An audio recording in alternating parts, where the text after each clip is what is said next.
Just take a photo. See, no, with no, the- it's okay. Take a picture now. Oh, I just saw. I'll just stand back. No, no, it's okay. It's fine. No, no, you go ahead, but this. John, you No, really this look is- bad. It's okay. That's fine. Just a picture of it. Yeah. Okay. Because okay, but they wanna do like looking at them. It's okay. That's fine. Alright, you wanna put it back on? Yeah, that's fine.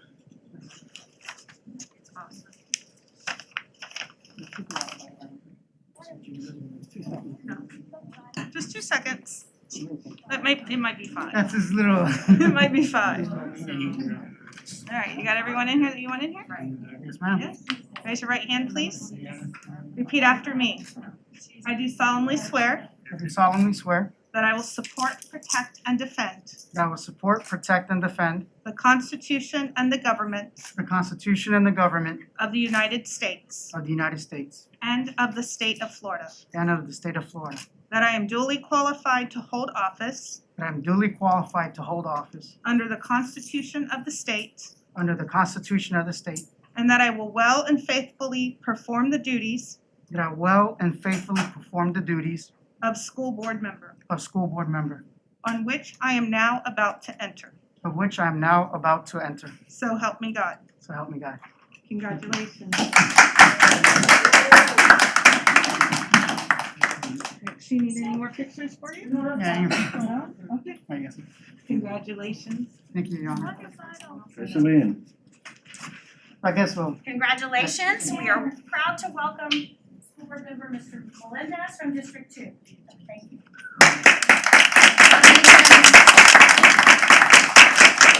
Mr. Goya.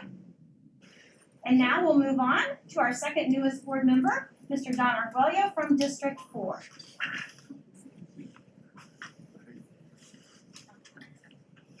Ready? Yep. You're welcome to go up as well if you'd like.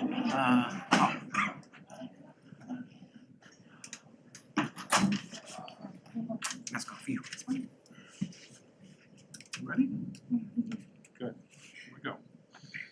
I do solemnly swear I do solemnly swear that I will support, that I will support, protect, and defend protect, and defend the Constitution the Constitution and government of the United States and government of the United States and of the state of Florida. and of the state of Florida. That I'm duly qualified That I am duly qualified to hold office under the Constitution to hold office under the of Constitution the state, of the state, and that I will and that I will well and faithfully perform well and faithfully perform the duties of school board member, the duties of school board member, on which I am about of which I am about to enter. to enter. So help me God. So help me God. Congratulations. We're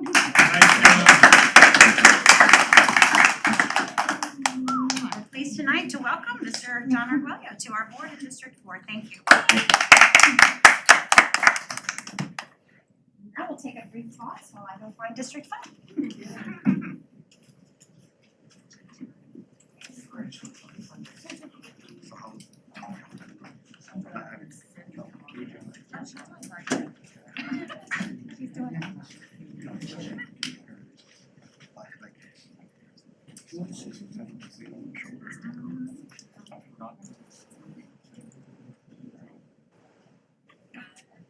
Yeah, between the two of us. Get you in. And now at this time, we have Mr. Robert Bass, who will be representing District 5 as a proud school board member. Allison?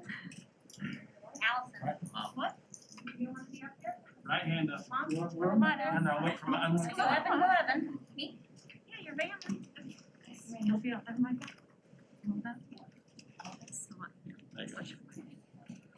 This is my first time, folks, so I do solemnly swear I do solemnly swear that I will support, protect, and defend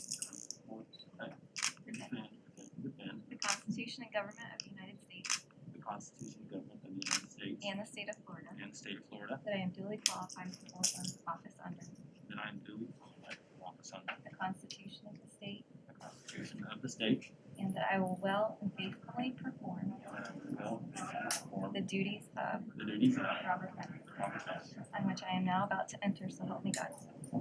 just about to enter, so help me God.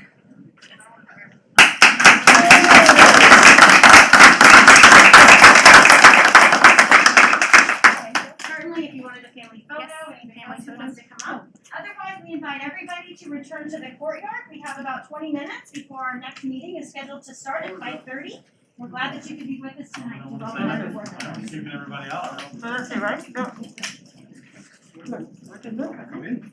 Yeah. Additionally, Florida Statute Section 1010.07 requires school board members to be adequately bonded. Each board member is currently bonded as required by statute and serves a term of 4 years. The reorganization portion of the meeting is now open. The floor is now open for nominations for chairman of the school board of Osceola County. I'd like to make a motion to nominate Clarence Thacker as chair. Second motion.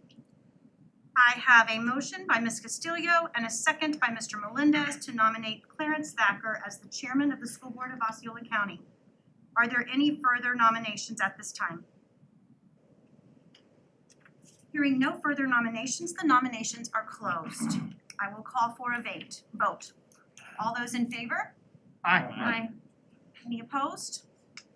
Motion carries 5-0. By board action, Clarence Thacker was declared the chairman of the board. Congratulations, Mr. Thacker. Thank you.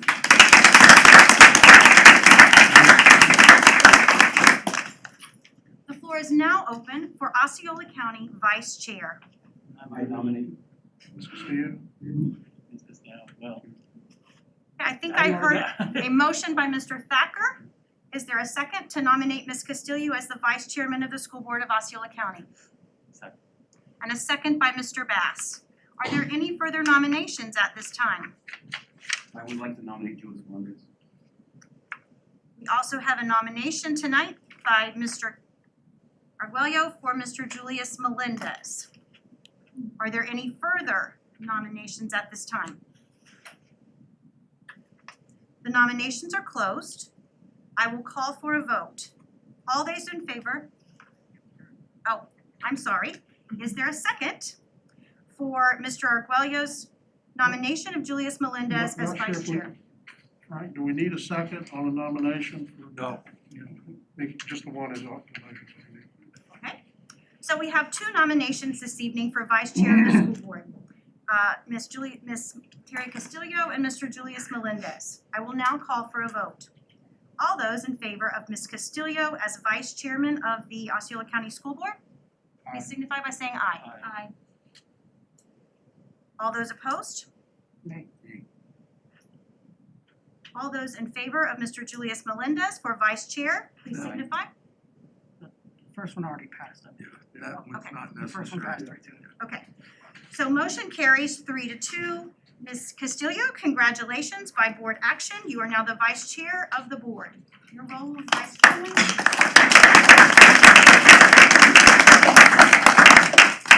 Board members, a tentative schedule of board meeting times and dates has been placed at your seat.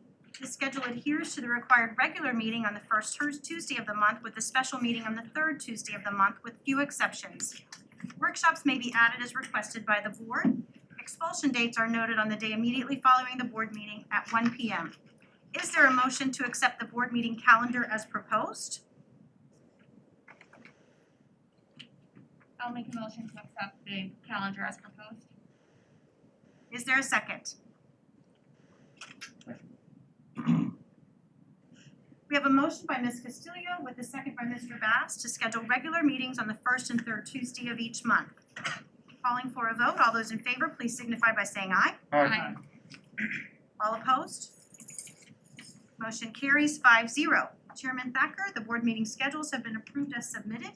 I believe at this time we can adjourn for the purposes of movement, and then I will turn the meeting over to you. And if all's okay, we will start in about 2 minutes. Okay. I need to get some paperwork figured out. We should probably, should we do this one?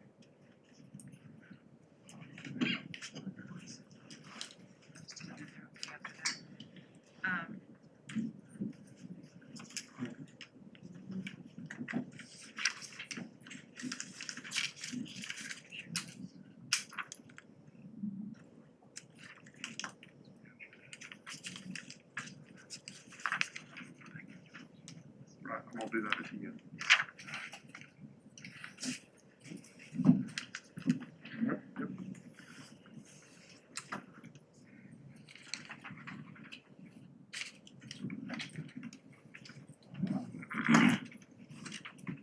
You ready?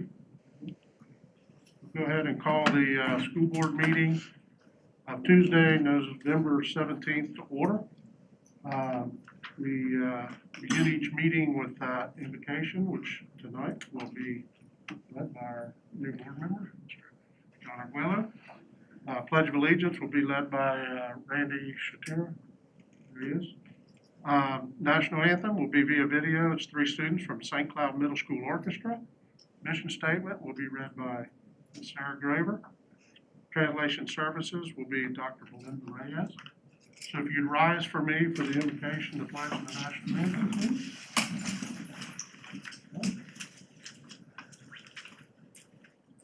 Please join me in prayer as I humbly invoke the authority of God over this meeting. Lord, hear us. Lord, guide us. Lord, provide us the wisdom, the leadership, the discipline, and the courage to protect those who need protection, to be honest stewards of the resources of our community, to traverse the challenges of our school district with as much integrity as intelligence, and as focused on ethics as we are in efficiency. Lastly, Lord, but certainly not least, inspire us to lead with love, care, and compassion as we serve our children and the educational community. Let us always rise to the occasion and remember that although we may be elevated on the dais, that we have been selected to humbly serve. In your Son's holy name, Jesus Christ, I pray. Amen. Please join me in the Pledge of Allegiance. Pledge allegiance to the flag of the United States of America and to the republic for which it stands, one nation, under God, indivisible, with liberty and justice for all.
Osceola County is inspiring all learners to reach their highest potential as responsible, productive citizens.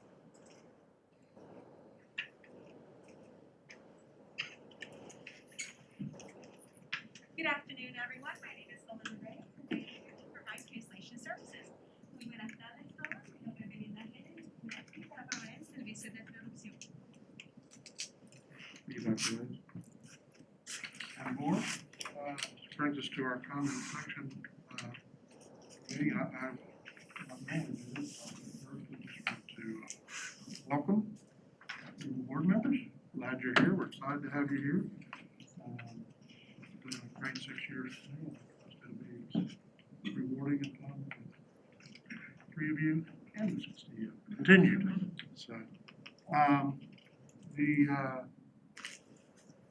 way we used to do the file comments, I'm sure you'll see them before. I'll just start on that. Ms. Melendez, if you would like to go ahead, just any comments you'd like to make, General? Yours. Time is yours. Thank you, Mr. Chair. Right.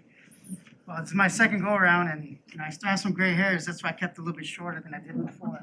But it's amazing. It's a great honor to be back here again. You know, going out there campaigning and meeting people. You know, it just really has that opportunity to let you know that why we're here. You know, and our students are very important to me. Moving this district forward is very important, but also working collaboratively with every stakeholder.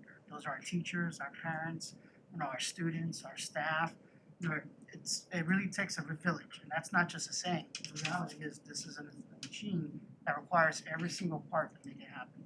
And I'm here to do my part, do my due diligence, you know, make sure that everything is running efficiently, but also keeping the strategic vision in mind. So with that, I really do appreciate the honor of being blessed to be here again for a second time, representing the school. Steve? Yes, thank you so much, Mr. Melendez. And welcome all the school board members. I'm so happy to be serving this term with you guys. I'm sure that you will find it very rewarding, as we have as well. I'd like to start by recognizing some of the teachers who have been selected as Teacher of the Year. I don't have all the names in my district, so if I miss anyone, I really apologize. I'm trying to keep up with everybody's social media.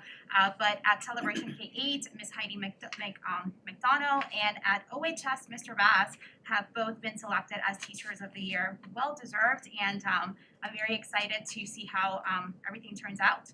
And I also want to recognize Miss Jenny Mojes from Toho Colombia High School, not in my district, but we serve all children.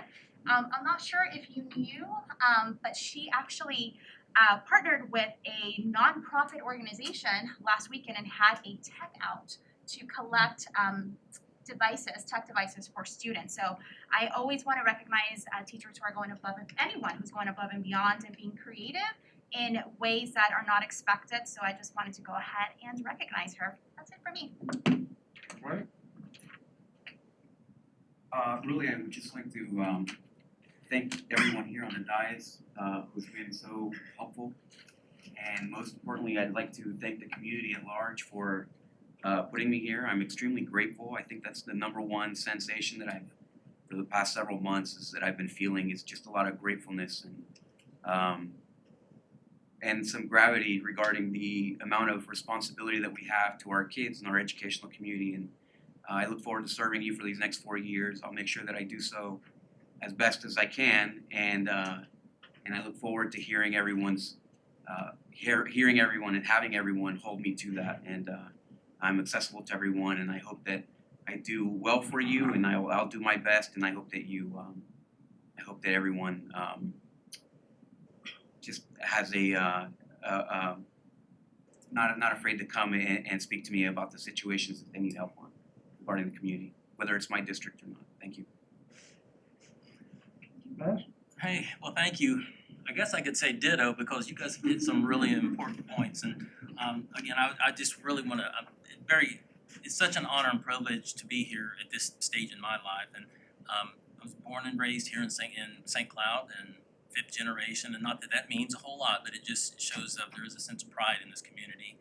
My son is a dean at one of the schools. My sister-in-law has taught for 32 years. I have many family members who are invested, and they are teaching within the district. So if I make a mistake, I'll hear about it at the dais and the dinner table.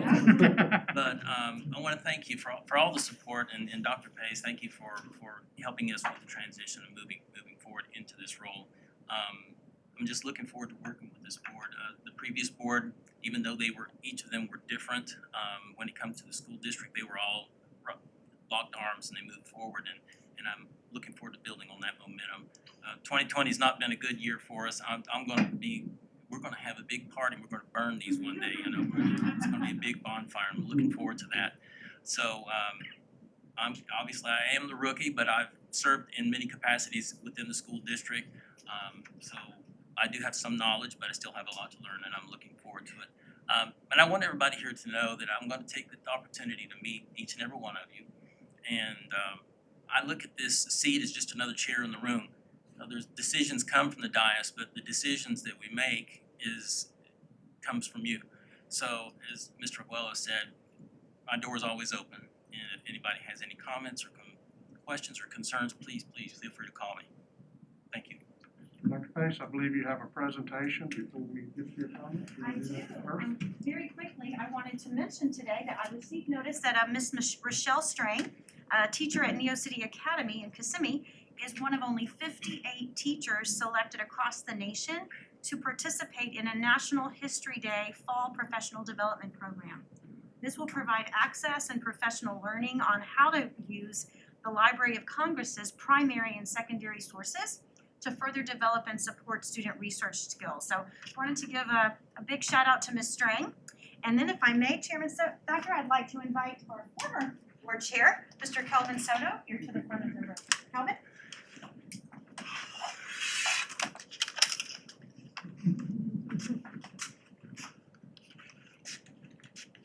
You know, Kelvin, on behalf of the board and certainly our community that you have served with such great honor over these last several years, I want to present you with your nameplate.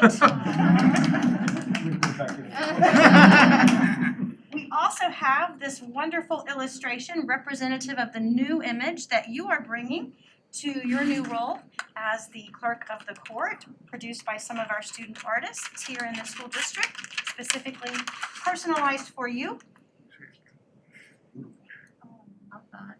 Oh, very nice. Very nice. For those of you who don't know, Mr. Soto has been working with the digital learning students at St. Cloud High School to design a new logo for the clerk of the court. Yeah, super excited about using our students' time. So then on behalf of the Osceola County School Board, proudly honors Kelvin Soto for his leadership and service to the Osceola County School District as a school board member from 2012 to 2020. His unwavering dedication to the students of the district has positively impacted and strengthened education in Osceola County now and well into the future. And Mr. Soto, I just want to say from the bottom of my heart how proud I have been to serve with you and for you and for the great leadership that you've taught me over these last 5 years for me. So congratulations and best wishes to you and your family. Thank you.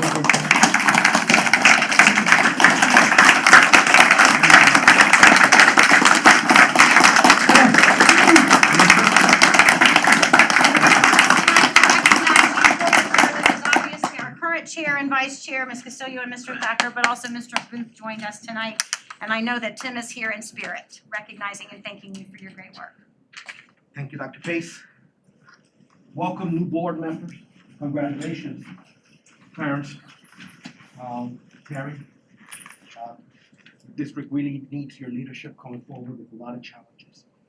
I couldn't be prouder of you. And more pleased for everybody in Osceola County that you're going to be the leaders in our district for public education with everything that's going on. Of course, I'd like to thank all of Osceola County and specifically District 2 for giving me the opportunity to serve. Superintendent, you've been wonderful, and I thank you. I thank your leadership staff, and I thank everyone that I came across. You know, however briefly in our schools, you know, our principals, our teachers, I can't remember ever not having a moment that those interactions were lacking of kindness. And to make it short, if I was able to give even a fraction of what I got in return in growth as a person, as a professional, I think that we've done well. Thank you. Thank you, Mr.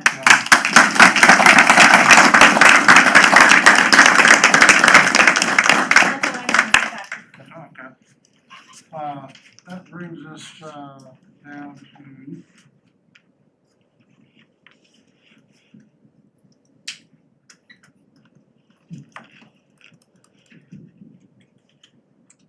presentations. Who's doing this? Mr. Clinch. Lynch? Good evening, Mr. Chairman and members of the board. We're here to recognize a very special award this evening.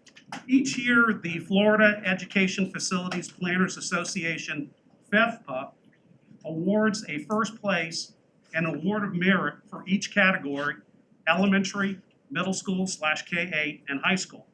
This year, Schenkel Schultz Architects received FEFPA's first place award for Topeka High School. This is Schenkel Schultz's second award for this project, receiving an award of merit in 2017. There are several factors considered by the FEPA judges, which includes innovative responses to educational programs, technology provisions, green design, and relationship of space and flexibility. We can all agree that Topodalaga High School is a very innovative project, providing a unique educational experience for our students, and also includes 6 CTE academies. The project participants who contributed to this award are David Torbert, partner in charge, Joe Toth, project manager, and Patrick Roush, educational design architect, and their key sub-consultants, Osceola Engineering, BBM Structural Engineers, Matern Professional Engineering. Congratulations to Schenkel Schultz. Could the team please come forward for recognition by our school board? And Mr. Chair and Superintendent Pace, if you'll join us out front. And also our Director of Design and Construction, Mark Walker.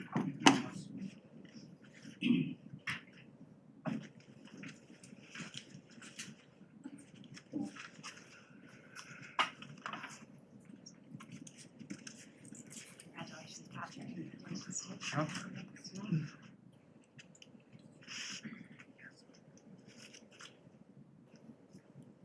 Wasn't smiling yet. Thank you again so much. Congratulations. Congratulations. Thank you very much.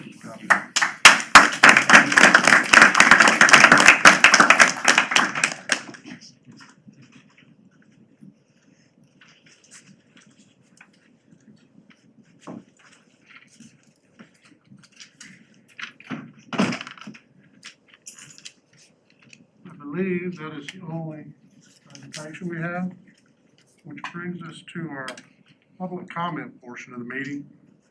And the way this goes is each person that would like to speak would have 3 minutes. As I go through the list to call your names. Board, it's kind of your pleasure, but normally this is their turn to speak, and we don't traditionally always respond and reply. We may discuss them later in the meeting, but we will stick very close to the 3 minutes tonight. I tried to group these, and I'm not sure I got them grouped, but kind of similar topics. And we will start with Trey Simpson. And some people may be outside. If they're not in here, if somebody could yell out the back door. Trey Simpson.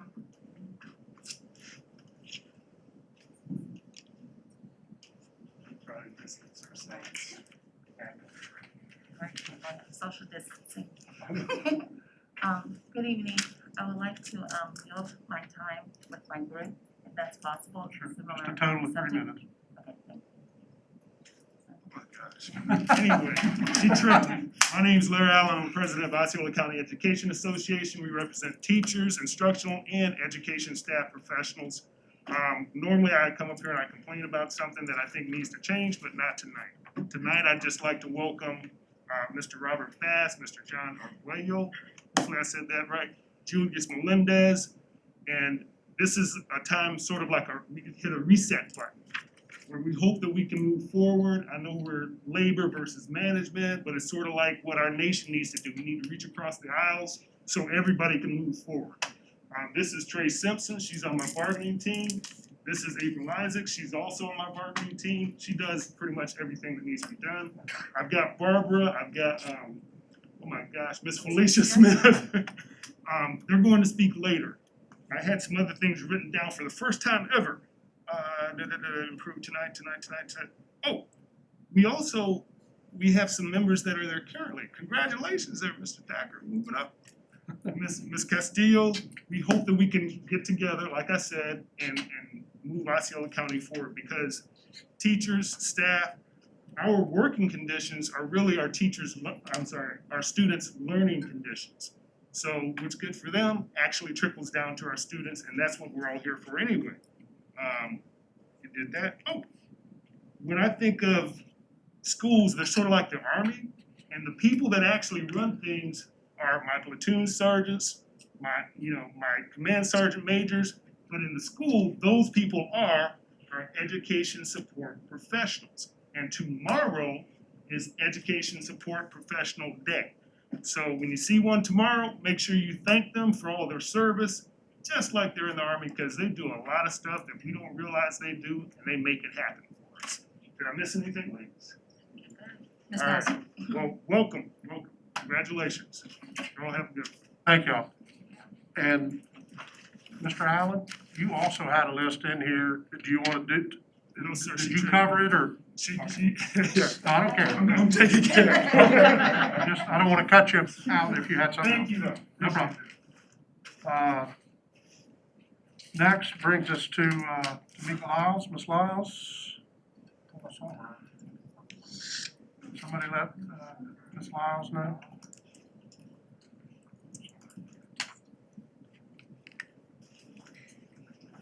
Ms. Lyles, you know the drill. Give us your name for the record, name and address for the record, and you will have 3 minutes, please. Good evening. I am Tamika Lyles, and I live here in Osceola County. I'm sure the majority of the board remembers me from coming in quite often to speak on behalf of our teachers and our students and other staff that are employed by Osceola County. The last time that I stood before you all was on around about, I believe it was October, the first meeting that you all had in October. I believe it was the 4th of October, if I'm not mistaken. And I stood before you all and I pleaded that the board implement some type of protocol for our students that is across the board, the same protocol that will require them to notify teachers, staff, and students of positive COVID results. I've asked that since August, repeatedly, and we have not gotten it yet. And we're still getting sick. This is not a safe working environment for us. It is not a safe learning environment for our students. No sooner than I left here on the early part of October the 4th, Thursday, October the 6th, I found myself in Celebration Hospital with my mother. The very fear that I spoke to you all about in August on the video that went viral of me stating to you that I don't want to be the one to take this virus back home to my sick mother and my sick son. That viral video, I come back to you now 3 months later telling you that I took that virus back home to my mother, who is currently still trying to recover to the point she couldn't walk anymore. She didn't have it. This is not the flu, people.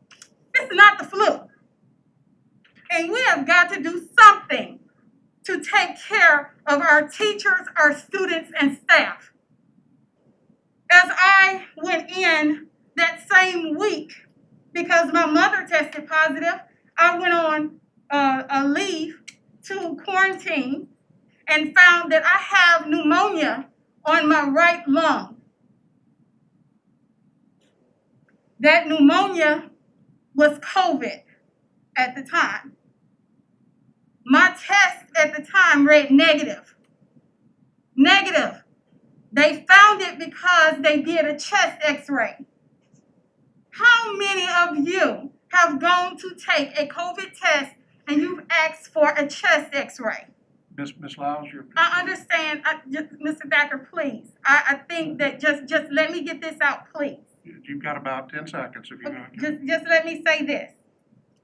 I have been denied the ability to use the Families First Coronavirus Response Act.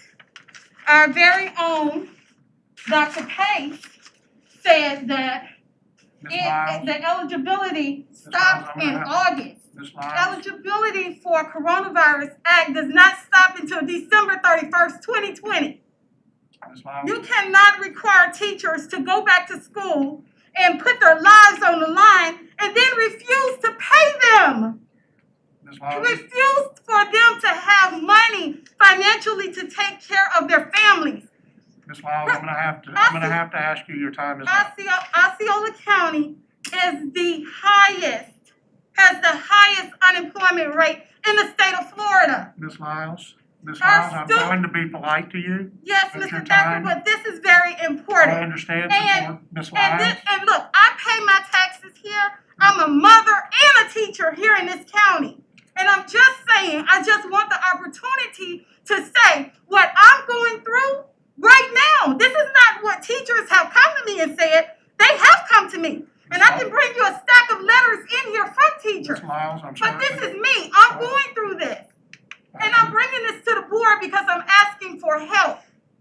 I don't want to be one of those families that is homeless here in this county without a shelter in this county because the very workplace I work for is refusing to pay me while I'm sick.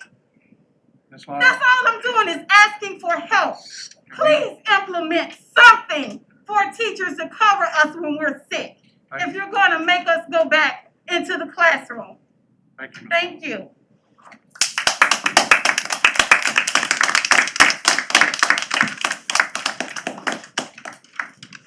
Next, Maxwell Frost is he? Okay, Mr. Frost, your name and address for the record in 3 minutes. Yes, my name is Maxwell Frost. I reside at 3151 North Orange Blossom Trail. Good. Okay. I'm here to voice my concerns and opposition to the possibility of forcing students who would like to continue their education at school to do so in person come January. I know this decision is being done at the state level, but this board has the opportunity to aggressively oppose it. Our country is in the midst of an epidemic that has claimed the lives of hundreds of thousands of lives nationwide and over 1.3 million people globally. And as a community, there are things we can do to curb those deaths and minimize the folks who we put at risk. And I believe that as a society, it's not just the right thing to do, it's our duty to do it. I think about all the people a decision like this impacts. Not just our students, but the teachers, faculty, and staff.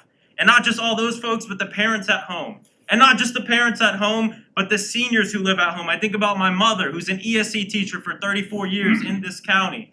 And my grandma, who lives there with her, 94 years old. Her name is Yaya. And see, that is what leadership needs to be about. Seeing the world through the eyes of the most vulnerable, the most impacted.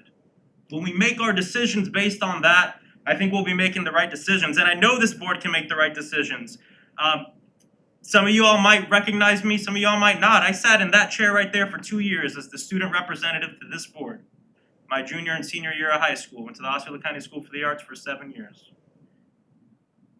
I know this board can make right decisions. Sitting there, I saw this board wrestle with some of the toughest things I've ever seen.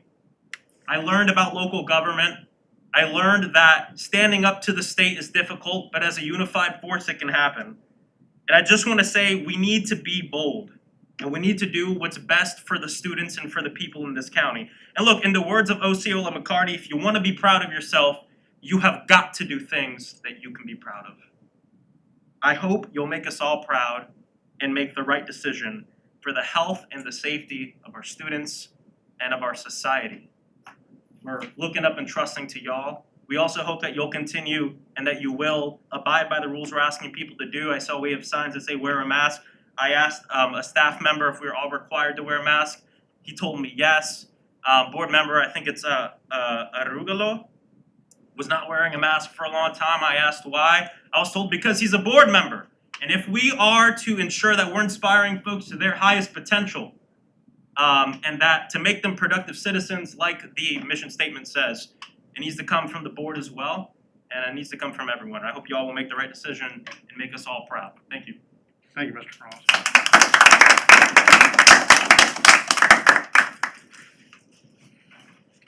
Next, Christina Stewart.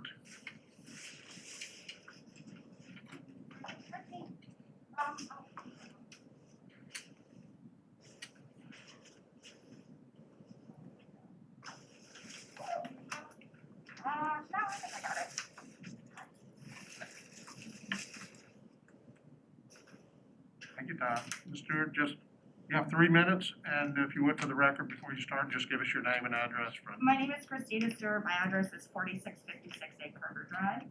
I'm a parent of 2 Osceola County public school children. And I would like to point out that the Florida state statutes do not limit us to 3 minutes. Per the law, we are allowed to speak here. That being said, I came here today to talk to you guys about options. Because I know you all like to talk about options and choices, and it's school choice week, and parents have choices and options, and students. And I feel kind of bad because nobody reminds you guys that you also have options, right? So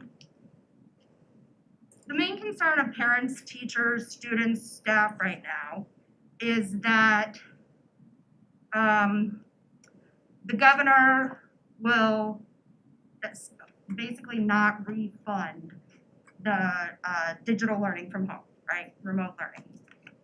And that at-risk teachers, staff, students will be forced back into the classroom. And so if a scenario like that does come about, I want to remind you of your options, right? So option 1, you can carry out the orders that you know will literally kill some people in our community. We don't know how many, but we know it will. It will make people sick. And you can follow orders and do as you're told and carry out those orders.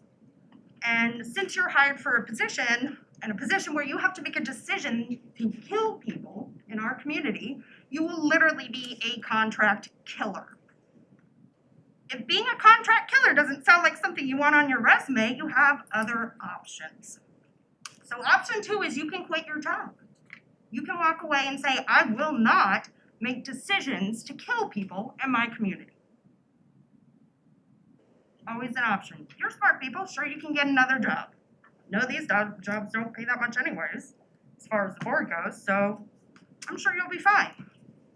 If you don't like either of those options, there's a third option, and we call it the hybrid option, because it takes a little from column A, a little bit of column B, kind of. So if you don't want to leave your job, and you don't want to kill people, you can refuse bad orders.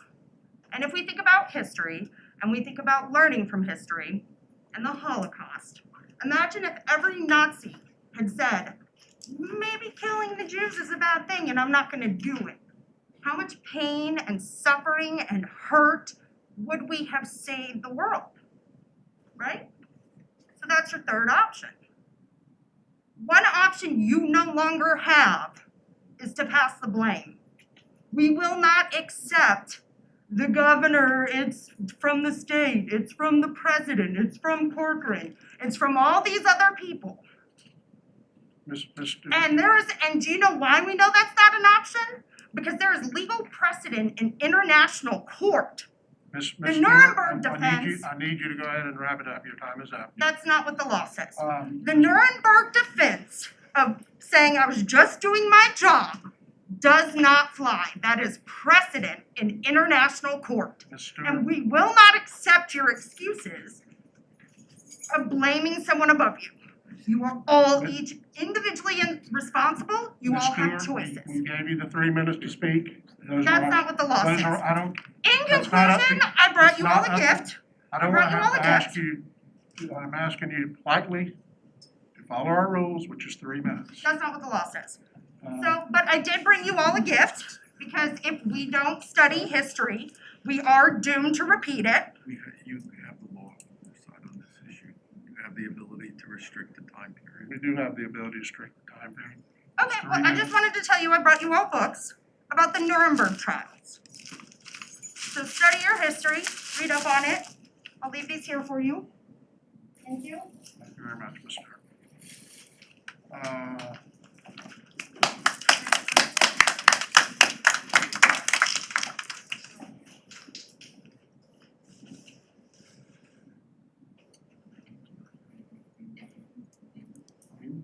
Manny Batista? Batista, I know is right.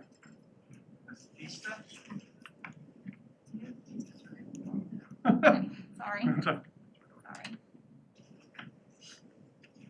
Batista, if you would start by giving your name and address. Thank you for coming tonight, and you will have 3 minutes to address us. Thank you very much. My name's Nancy Batista, 4417 Canopy Court, Sydney, Florida, 34758. I've been here before. My name is Nancy Batista. I'm the state director for Poder Latinx. But today I'm here on a personal level, as a parent and as a niece that lost her uncle to COVID-19. Today I went to pick up my son for a doctor's appointment. I struggled and fought back tears as I walked into the school.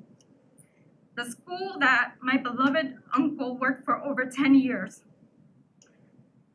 Last time I was here, I asked you, how many more people need to die? Or how many more need to continue to get sick under your watch? Because this is under you. This is no longer under the governor. This buck stops at you. You have a choice. I have been tested for COVID before and I've been positive. I'm still dealing with issues from it. I'm lucky that my work pays for paid family leave, but it seems like you don't.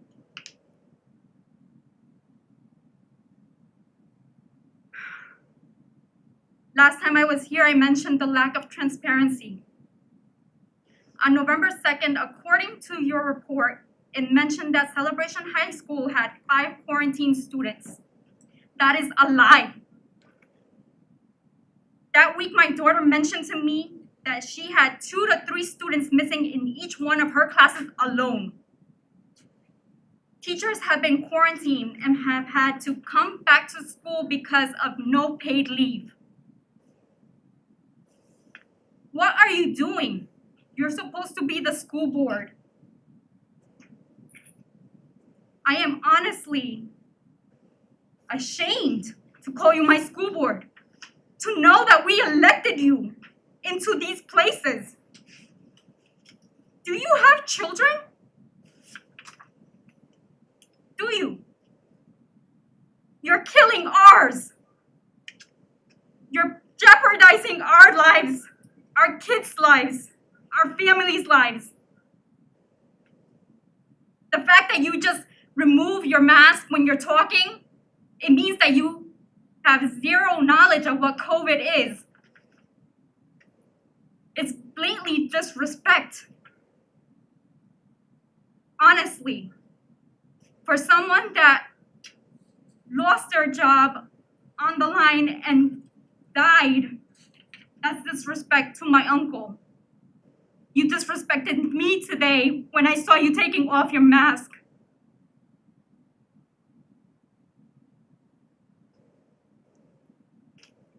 Thank you, Ms. Batista.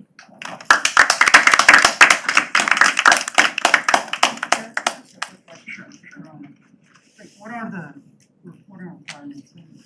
Obviously, I'm new to the board and I've seen things that are posted on the website. You know, what are the requirements to post it from the state? What are the limitations on posting it? We are not allowed by federal law to tell anyone who has any illness or COVID is protected.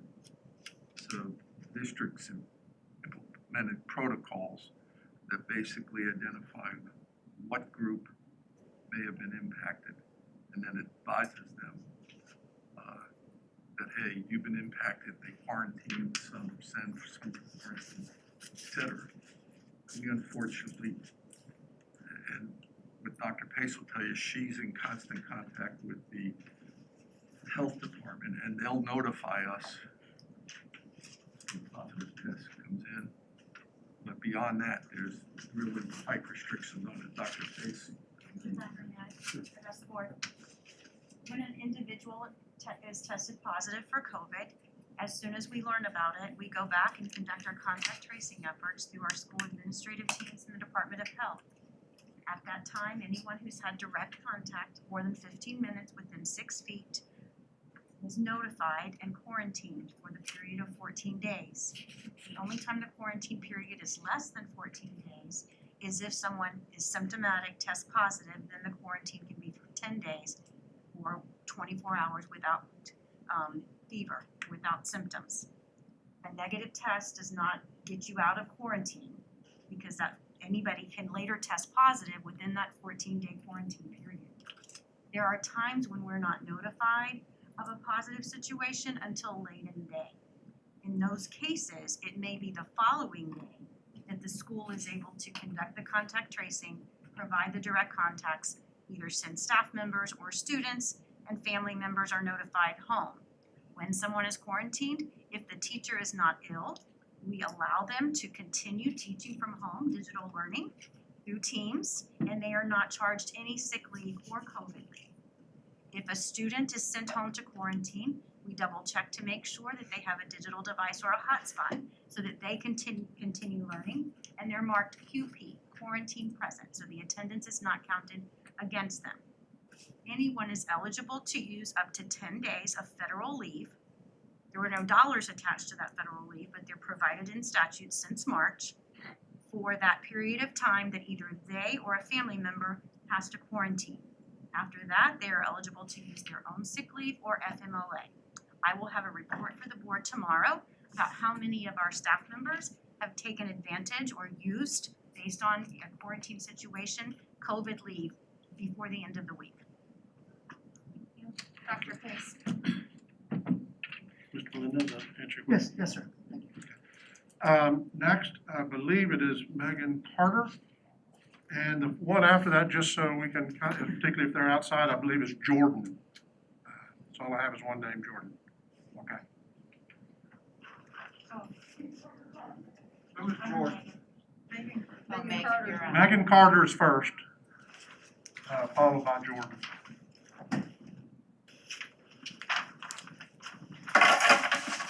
And if you would, if you're both gonna speak, or just one, state your name and address for the record, and again, you know, the drill is 3 minutes. My name is Megan Carter. I live at 204 Ellsworth Court, Kissimmee, Florida, 34758. What we were just listening to some of the board talking about just now is not true. It's just blatantly not true. You are sending teachers back to work or asking them to come back to work while they're awaiting test results. So I just want that on the record that that is a lie. Teachers have told me this. We're here today because many things, but the reason that I think today is important is because there are federal funds, not school board funds or state funds, federal funds being denied to teachers for no reason. We're in the middle of another COVID surge, reporting over 4,000 new cases per day. And education staff have been placed on the front line. Osceola County is still denying the usage of Family First Coronavirus Response Act in its entirety. Another important thing to note is that new teachers will not qualify for regular FMLA and therefore will not be eligible for any pay beyond December 31st, 2020 if it's not amended. Since we have the highest unemployment rate, it is baffling that we are putting teachers and staff at risk of having their families and them living on the street. We can't allow employers like Osceola County Schools to force teachers and staff back to work sick just so that they can provide for their families. So I'm asking that Osceola School allow the FFRCA to be used in its entirety and not pick and choose which ones you want to allow during the pandemic. There should also be an appeals process created for teachers and staff. So if you disagree with HR or the Risk and Benefits Office, you should be able to appeal. That's just, I feel like, a basic thing that we can do. We also need to allow teachers who are able but at risk to work from home with their salary intact to prevent early returns during financial hardship. Implement protocol that will ensure the safe work environment for teachers and staff and provide a safe learning environment for students.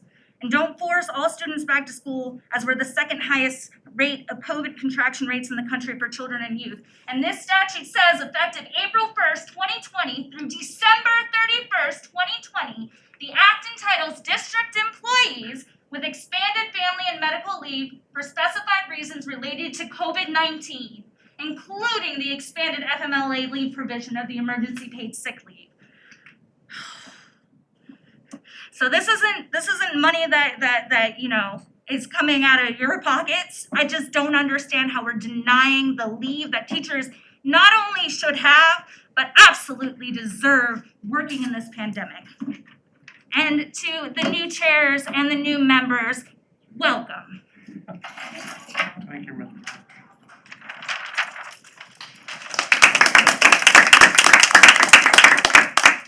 And Jordan.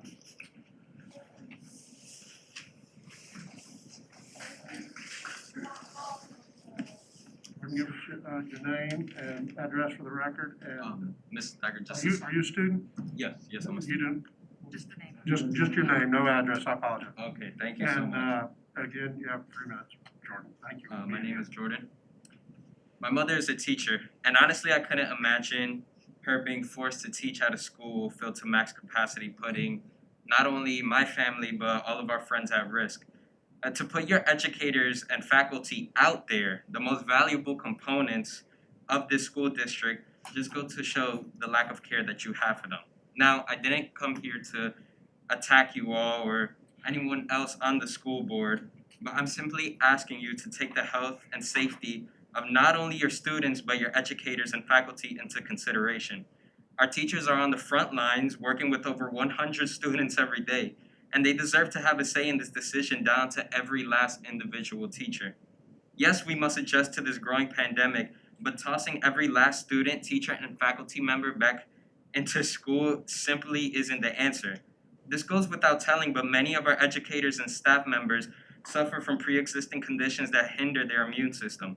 Making them go back in the face of a raging COVID-19 virus entering its second phase is absolute ludicrous. It's an absolute betrayal.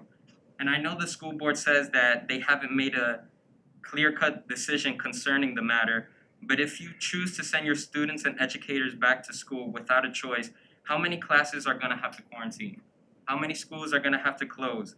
And how many times is this cycle gonna repeat itself before we finally take this pandemic seriously? If we can just improve on the system that we have in place right now, we can lower the amount of cases and improve the health of everyone in the Osceola County School District. So to close, I'd like to say congratulations to Ms. Castillo and congratulations to Ms. Thacker. And as our new leadership, please take the health and safety of the students and the faculty members and the educators into consideration, please, because this is our health and our safety that is at stake. Thank you so much. Jordan, thank you, man. That was very well done.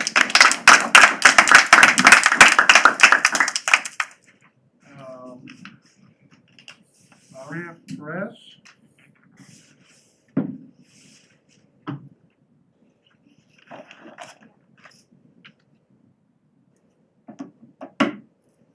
Again, you don't have to give your address. My name is Pranav Valeria. Good evening, board members. Part of the Osceola County mission statement from the safety. I'm very sorry, Valeria. No worries. Part of the Osceola County mission statement from the Safety, Security, and Emergency Management team is to enhance the learning environment by assuring the safety and security of all students, staff, and community members. So the idea of forcing all students to return to their physical classrooms in the second semester is the most hypocritical, irresponsible, and regressive choice you could all make. If you claim to have the best interests of the students in mind, I am telling you as a student that that is not the best choice. Currently, students with COVID have to quarantine as well as their peers that have come in contact with them. How will we enforce classrooms? How will this be enforced if classrooms are filled with double, triple the amount of students that there were this semester? How will social distancing be monitored if there are thousands of students in each school moving from class to class with limited space? What happens if one person in school has the virus and spreads it around campus before realizing it's too late to protect those they've come in contact with? This is an unacceptable risk that students, teachers, and families aren't willing to take and don't deserve to be forced into. Currently, I'm a senior, and like every other student, my year has changed completely. All of the events I look forward to are canceled, and at this own rate, my own graduation might be canceled. A moment which I've looked forward to since elementary school, just like my friends in class of 2020 did. And if you make the decision to reopen schools at maximum capacity, you will be responsible for prolonging this pandemic. And according to the CDC, there have been an estimated 230 cases per 100,000 students over the first semester, which falls into the red and highest risk category. Reopening schools at full capacity should and must not be an option. The only reason parents feel safe sending their kids to school currently is because of the social distancing and health precautions in place. If every student in Osceola County is sent back to school, it will be impossible to monitor these precautions and create the safest environment for students. Even our teachers and faculty aren't given the option to keep themselves safe from the obvious risk that comes with schools reopening like this. We deserve to have our safety prioritized. Taking away the choice of parents and students to stay online is selfish and completely inappropriate. There is no end to the amount of evidence and data that proves that this is a dangerous and high-risk decision. And we are aware that you have mentioned to principals in Osceola County that you have planned before to dissolve digital learning into second semester. And once again, that kind of decision is nowhere near the best interest of the students. And furthermore, to send a message like you did yesterday into this late into the first semester is a reflection of the irresponsibility by the Osceola County School Board, because we deserve to have answers sooner, even if they weren't the final decision. So moving forward, we would like to see a more consistent distribution of this information as the pandemic grows. The secrecy is extremely alarming, as this board has made claims that the decision to dissolve online learning hasn't been made when in actuality, it seems to have been a prolonged plan for a while. There has been no direct mention of this to students and families, and it's deceitful. You guys need to do better.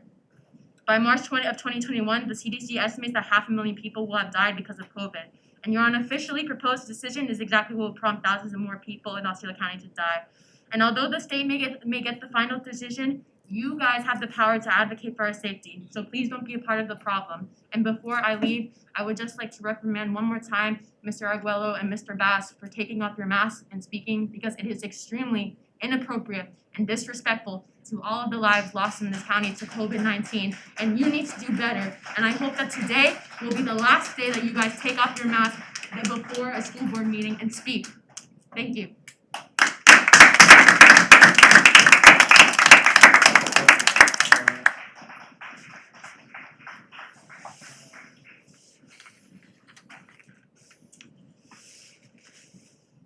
Brings us to Mark Gleason, Alicia Smith. Ms. Gleason, we haven't seen you for a while here. Welcome back. Hi, yeah, we're back again. I'm Barb Gleason, this is Felicia Smith. We're for Osceola County Education Association, 722 Maybed, Kissimmee, Florida, 34744. Gosh, after all that, this is hard, but welcome new members. I see all those wheels spinning. Dr. Pace, again, thank you for your email earlier this week recognizing the education support professionals. That's what we're here for. At OCEA, I'm going to kind of cut it shorter than I had intended and skip through this, so if it sounds choppy, but tomorrow is the Education Support Professionals Day, and we want to thank our support professionals. In our union, OCEA, we have a lot of what we call families that fall under those categories. We have paraprofessionals who are your classroom assistants, your computer lab assistants, and so on. You have your health services, our nurses and our health aides. We have clerical services, all of our receptionists, our students' records clerks, information technology. Believe it or not, there are other people out there other than the green shirts. I mean, they're awesome, but there are a lot of people that fall under that category. And we use them daily and call them and ask for help. And in our group overall, there's approximately 25% of the employees hired by the district fall under one of those categories. Now, there's also our brothers and sisters in the Teamsters who pick up another maybe 15-20% of that. Your bus drivers, the cafeteria workers, and we love all of them. We all like to work together. But we know for a fact that too many education staff professionals earn below or near poverty level, and they're working 2 or 3 jobs just to hold things together. So this is where we're looking for your help. Like our teachers, too many things are forced upon us to, not to mention the undermining of school funding. We understand that, but money's not everything, and I know that doesn't sound right, but sometimes a thank you goes a long way. And we've discussed this in some of our meetings. So in a recent survey that we did with our ESP members, we asked them, other than salaries, what issues would you like to see us negotiate or talk about during things? And school safety and a safe reopening, imagine that, those came up. lower family health costs, which I really honestly believe we're working on. The clinic is going in the right direction. The wellness, I really think we're working hard on that. And other duties assigned, those rounded up our top concerns. But needless to say, with all of that, our ESPs are still feeling overworked, underpaid, and invisible. And I know the board has changed, but the old board, the big thing was, made them feel devalued and disposable by the school board and administration. So while the old board was so busy patting themselves on the back, they're doing a great job, they seem to forget about those that help the students daily. So what we're asking is to, again, thank an ESP if you can tomorrow, like Lair had said, and we invite all of you board members to come out and observe an ESP, somebody in high school, your ESE that changed diapers, your food service workers that serve the food, not the secretaries, not the principals, but those on the front lines. Sorry, Felicia. That's okay. I just wanna introduce Felicia. myself, Felicia Smith, Well, VP, you're gonna have to keep it newly pretty elected, quick since y'all are on the same part. Okay. Go right ahead. newly elected VP of the ESPs. Only been here since July. However, I've come to hopefully put a positive spin on tomorrow, which is the national recognition for our ESP workers. And board members, as Barb said, sometimes a thank you is very important. So each of our members will tomorrow receive this envelope in their mailbox. It probably was put in there tonight, most of them were. And what we've done, we said work without ESPs is unbearable. And we gave them some little candies. These small tokens, just say thank you to the people that don't get thank yous. They would like a raise as well as the teachers. They're probably not gonna get one, but a thank you would be just as nice. I look forward to working with all of you. Thank you, Ms. Smith. Thank you, Ms. Felicia.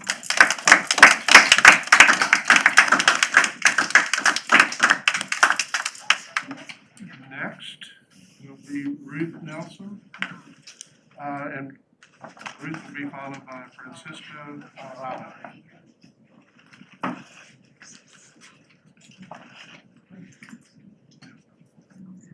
Hi, Now, Ruth. if you want to give them just a second so we can hear you. Just a second. Thank y'all. Ruth Nelson, 1306 Cindy Court, St. Cloud, Florida, 34772. I'm a teacher here. I am a two-time thriver of 2 cancers. I sat on the insurance committee board for the last year. I had to remove myself this year due to my second part-time job, which I need, interfering with that. So I'm here kind of tonight to speak not only on myself, but I'm realizing now why the big guy gave me cancer twice. I am very blunt, I'm very vocal, and I need to express things to people when we're not seeing them. So I'm on the issue of insurance. Frankly, our insurance has sucked for me since it started. I just want to bring it to the attention. I've worked with Lauren. Lauren's doing a great job. However, there's more people coming to me as a colleague of theirs saying, what do we do? I am having a hard time right now getting in to see my oncologist. I'm having a difficult time getting in to see my endocrinologist to get my medications. When I was on the insurance board, it was said that going with Orlando Health would reduce the cost. I get it. Guys, I get it. But I can't switch to an oncologist like this. And I brought it up at the meeting. John, you were there. Sarah, you were there. It's not something I can flip a switch on. I was told that if I continued with my doctors who are at Advent, I would be paying my higher co-pays, and I was okay with that. I put more money into my FSA for that. I understand it's not my doctors who I can be mad at, it's the CEOs of Advent. But I'm here to ask you to please, I understand that we're at opposition with Advent and us, I get it.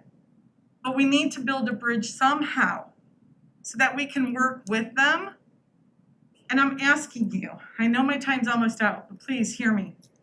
I'm asking you, because I'm willing to pay.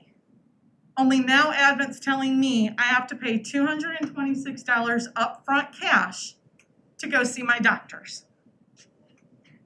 I don't see paying $226 to talk to them through a screen is worth it. I know. Come on, Mr. Thacker, I had to make light somehow. No, I get it. No, I know, you're not laughing at me, No, you're with me, I get it, and I appreciate it.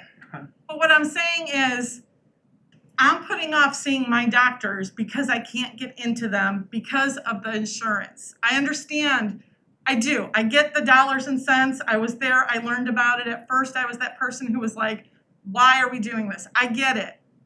But at the same time, I want you to be able to hear me and hear the people who are behind me having the same issues, that it's tough getting in.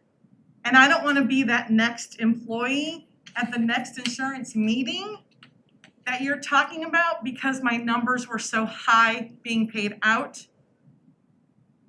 And God rest me, I hope none of you, that nothing happens to me in the meantime, that somebody has to call my son and let him know that because I couldn't get into the doctors, he's lost his mom. That's all I need to say.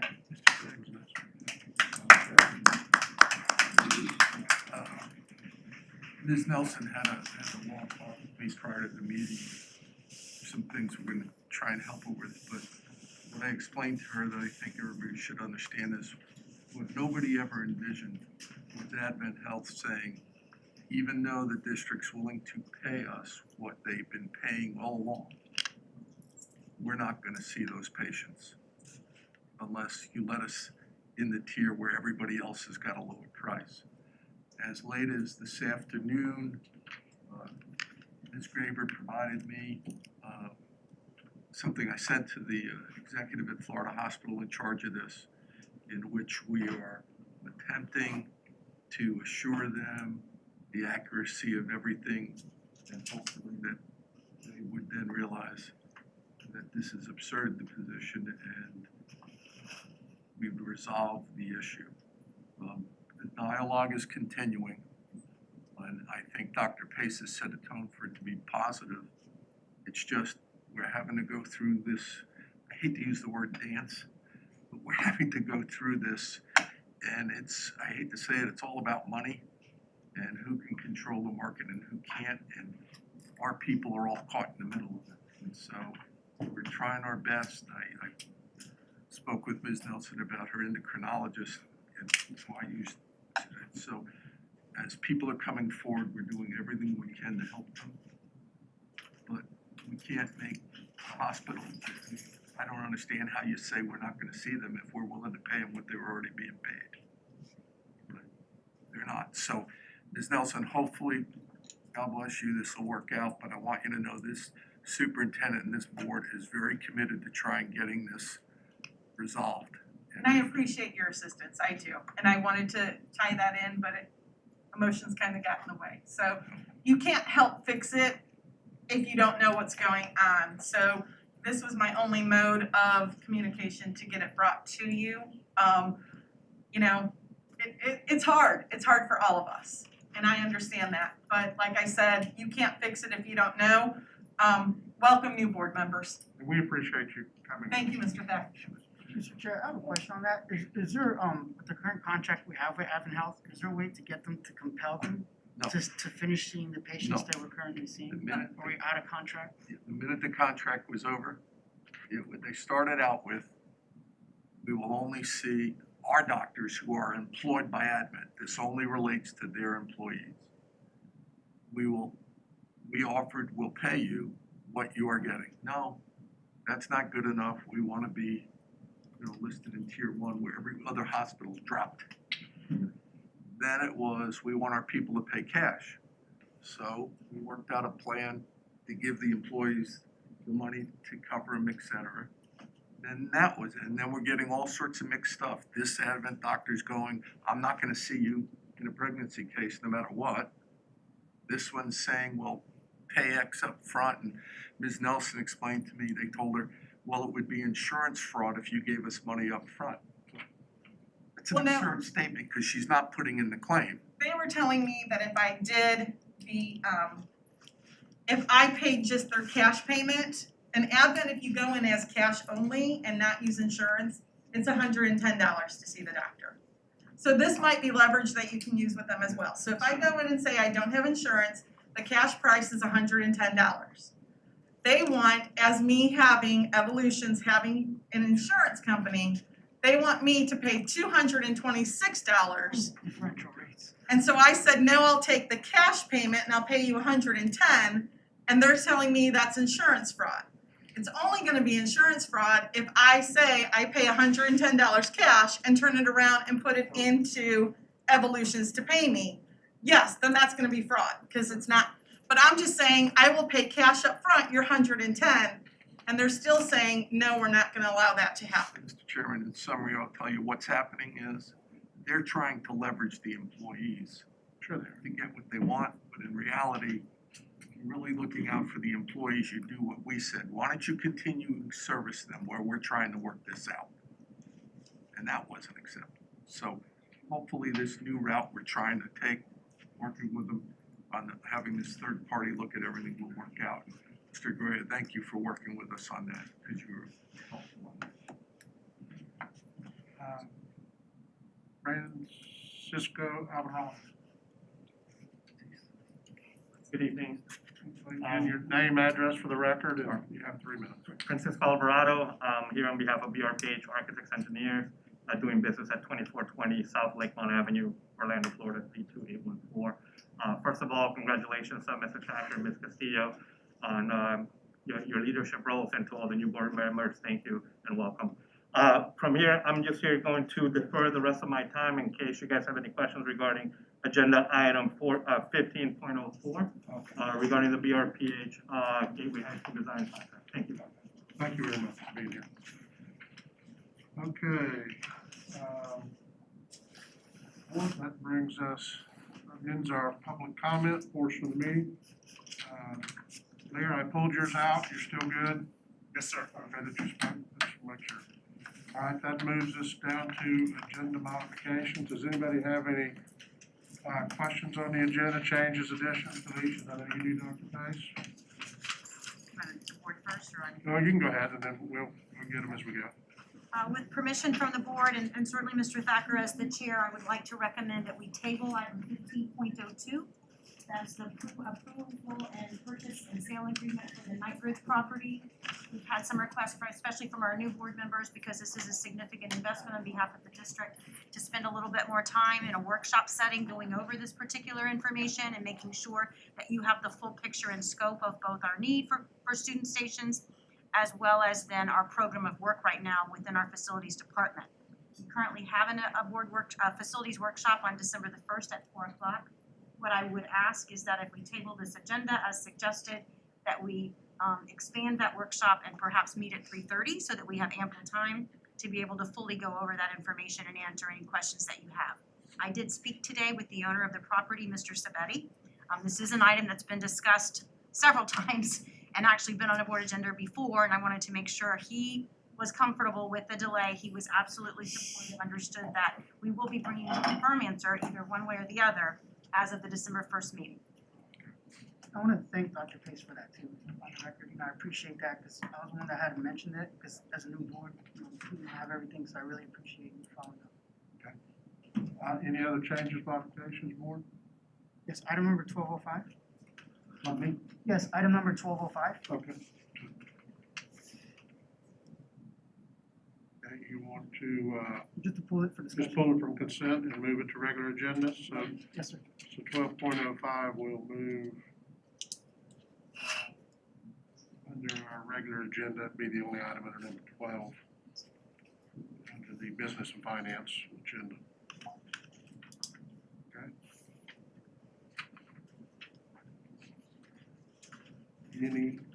Any other changes? If not, I will entertain a motion. Motion approved consent agenda. Minus item number 15.02. And with the removal of 12.05. Yes, 1205. I'm sorry, I'm looking at Yeah, the dyslexic. transpose there. Yeah, dyslexic. Oh, 15, yes, 1205. And 1502, the removal. I have a second. I'll second. I have a, excuse me. I have a motion by Mr. Melendez, a second by Ms. Castillo to approve the consent agenda with the removal of 15.02. Tabled that item with 12.05 moved to the regular agenda. I have a motion and a second. All those in favor signify by saying aye. Aye. Opposed, like sign. Motion carries 5-0. Brings us down to, I think, that brings us to our informational items. Or do you wanna just discuss the consent item though? No, we'll do it when we get to,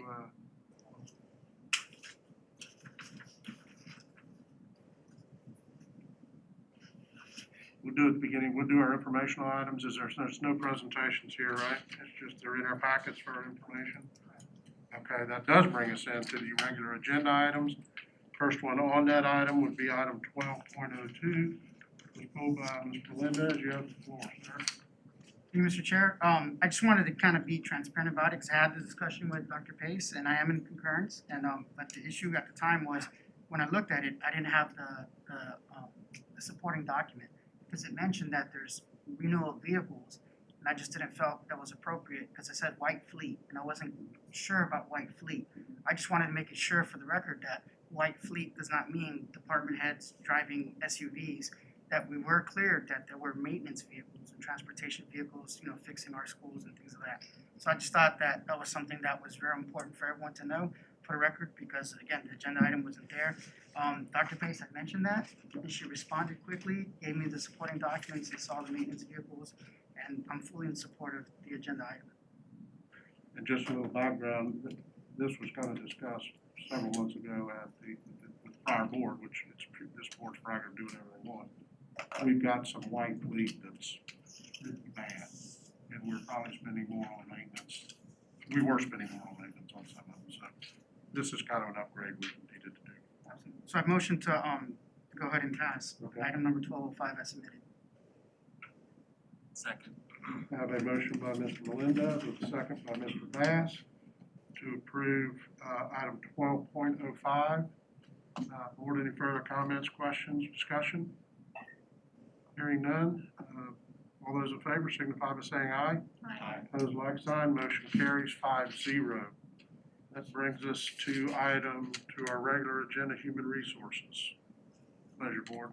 Make a motion to approve item 1401. Second motion, that's the, I have a motion by Ms. Castillo with a second by Mr. Melendez for item 14.01. Any further discussion, board? no, if staff wanted to give a summary of it, because that's the collective bargaining agreement, right? So sometimes that's a big package, if Mr. Boyd or anybody wants to kind of, they're just done with it. Well, to be fair and transparent to the public, the reason why we're approving it like this is because we did have a presentation, and the item itself actually has all of the attachments with all of the, the packet, so. But of course, I don't know if Mr. Boyd had anything additional to say. Dr. Pace? I would just simply say to the board and to our community, we're very excited tonight to be able to report a 71% positive ratification vote. I reported that to you late last night, or I believe the days are running together, but the vote was held yesterday. We had over half of our teachers participated in that ratification vote, and as I said, the positive votes were 71%. So I bring that forward to you to support recommendation of approval of this item. Right. And the only thing I would say on that, Mr. Chair, if you allow me to, All right. is I do appreciate the staff, and I know how hogtied you were, because the reality is this came through the state statute that said, hey, this is what we're gonna do. And so, I feel for those teachers, honestly, that have been here for a couple of years, now they're making the same as a new teacher. But unfortunately, that's the bad part of this job. I mean, we love being on the school board and being able to help our staff, but sometimes we get directives down from the state and we're just forced to kind of deal with it. So, I do appreciate, you guys working together on this package. I know it's not easy. I've seen the emails and things like that going back and forth. But, Mr. Chairman, again, thank you guys for your leadership on the board prior for making this happen. Questions? Have a motion to approve by Ms. Castillo with a second by Mr. Melendez. If no further discussion, I'll take a call for a vote. All those in favor signify by saying aye. Aye. Those like sign, motion carries 5-0. Brings us to our regular facilities agenda. And again, 15.02 was moved, so we'll do all three of these. I'll make a motion to approve item 15.01. I have a motion by Ms. Castillo, and a second by Mr. Bass to approve item 15.01. Board, any further discussion, comments? Hearing none. All those in favor of 15.01 signify by saying aye. Aye. Those like sign, motion carries 5-0. Brings us to item 15.03. Board, pleasure. Move to approve. Second. A motion by Mr. Bass with a second by Ms. Castillo to approve items 15.03. Further discussion? Hearing none, all those in favor signify by saying aye. Aye. Those like sign, motion carries 5-0. It's 15.04.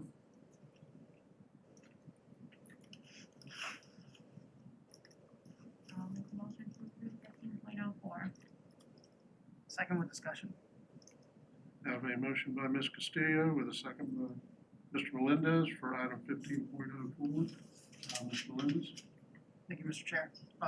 For the purposes of the new board members, will the Gateway Comprehensive High School renovation be included in the agenda for the workshop on December 1st? Yes, sir, the entire scope of that project will be included in that agenda. Thank you. Any other questions? Hearing none, we have a motion by Ms. Castillo, a second by Mr. Melendez to approve item 15.04. All those in favor signify by saying aye. Aye. Those like sign, motion carries 5-0. Brings us to our attorney comments. Frank, do you have any? Yes, three quick items.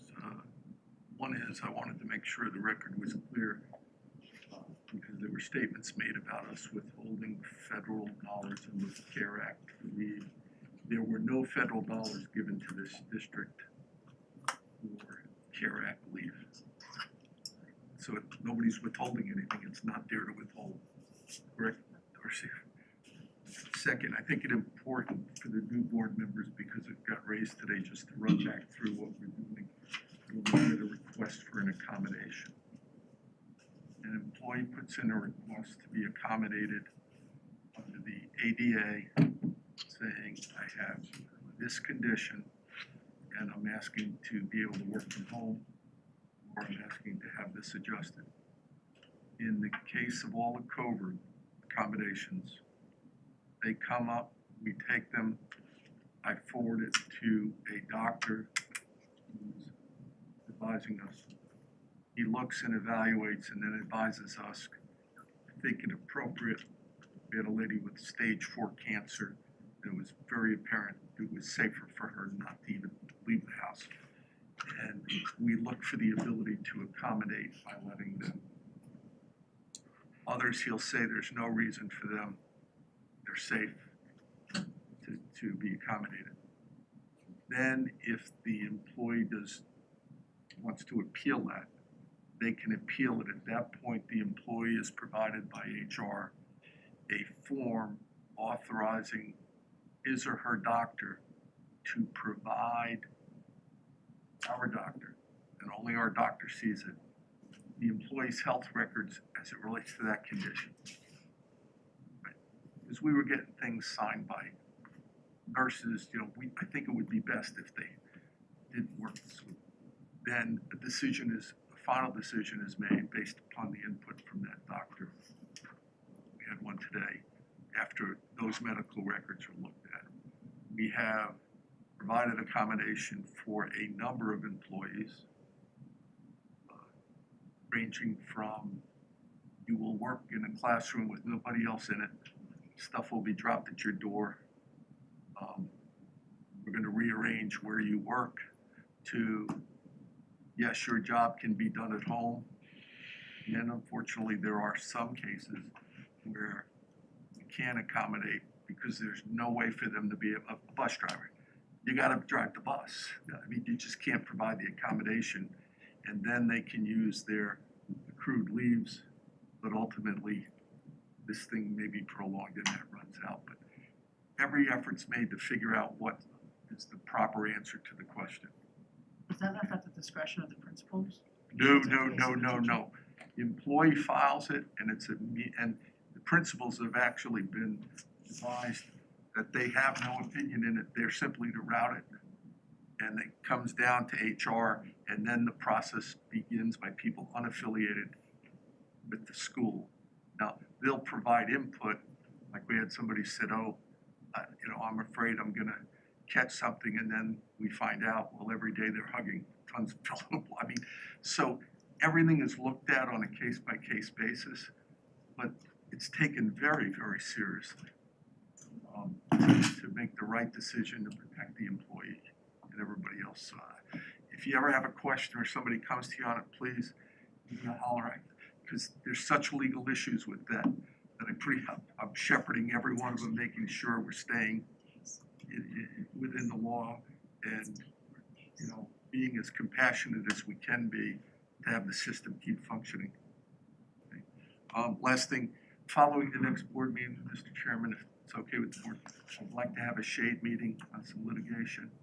I'll announce which cases at the next meeting, as things are developing. I had a quick question. It's kind of a silly comment, but with the beginning of the meeting during public comment, that's when we usually have a full crowd, then they thin out afterwards. Your first comment saying that no federal money was not given to this district, that statement was pretty powerful, because it explained something to me and it explained something to the people who are here. I know we have protocol set up not to speak but something like that I would think would at least educate those who are here and not draw applause when they would say that we are doing what we're supposed to. Now, I'm not criticizing you, I'm just saying, can we at least acknowledge Dr. that? Pace actually said it back when it was going on, but I knew in the midst of what was coming from the other side, it kind of went over, so I wanted to reiterate. I would tell you my best advice for this board, having sat through more board meetings than anybody could ever fathom. There are times people, and I hope you don't get upset at me, but there are times people will say something where I just think it's incumbent for everybody in the room and the public, if it's wrong, that it gets corrected right then. And people don't leave here thinking because it was said and nobody said anything, it's true. And that's why every once in a while you would hear me go, Mr. Chairman, can I respond? Because it paints the board in a bad light. Instead, I just don't think it's fair. Just, not that I'm the, senior person here, I'm only 2 years in, but that's where our relationship with our community is important, because we are going to be able to clear those things up. I assure you that some of those people know for a fact that we're not getting federal dollars, but it doesn't matter, because the narrative is more important than the work that we're doing. But our work is very important as well, and communicating that directly to the community is how we're going to be able to dispel that. For example, there were people making comments today that were here when the board explained to them, if we didn't follow the Department of Education's prior order, Sarah estimated we'd lose $125 million in revenue. Well, the only way you're making that up is a lot of people are losing jobs.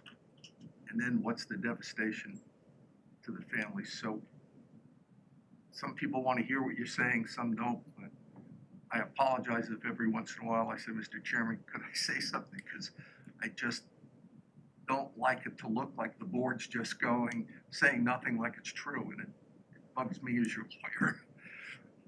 I appreciate everything you do, I really do. And I guess for the record, obviously coming into the board, you still listen to the community, and I haven't gotten that impression either that it's already been a done deal.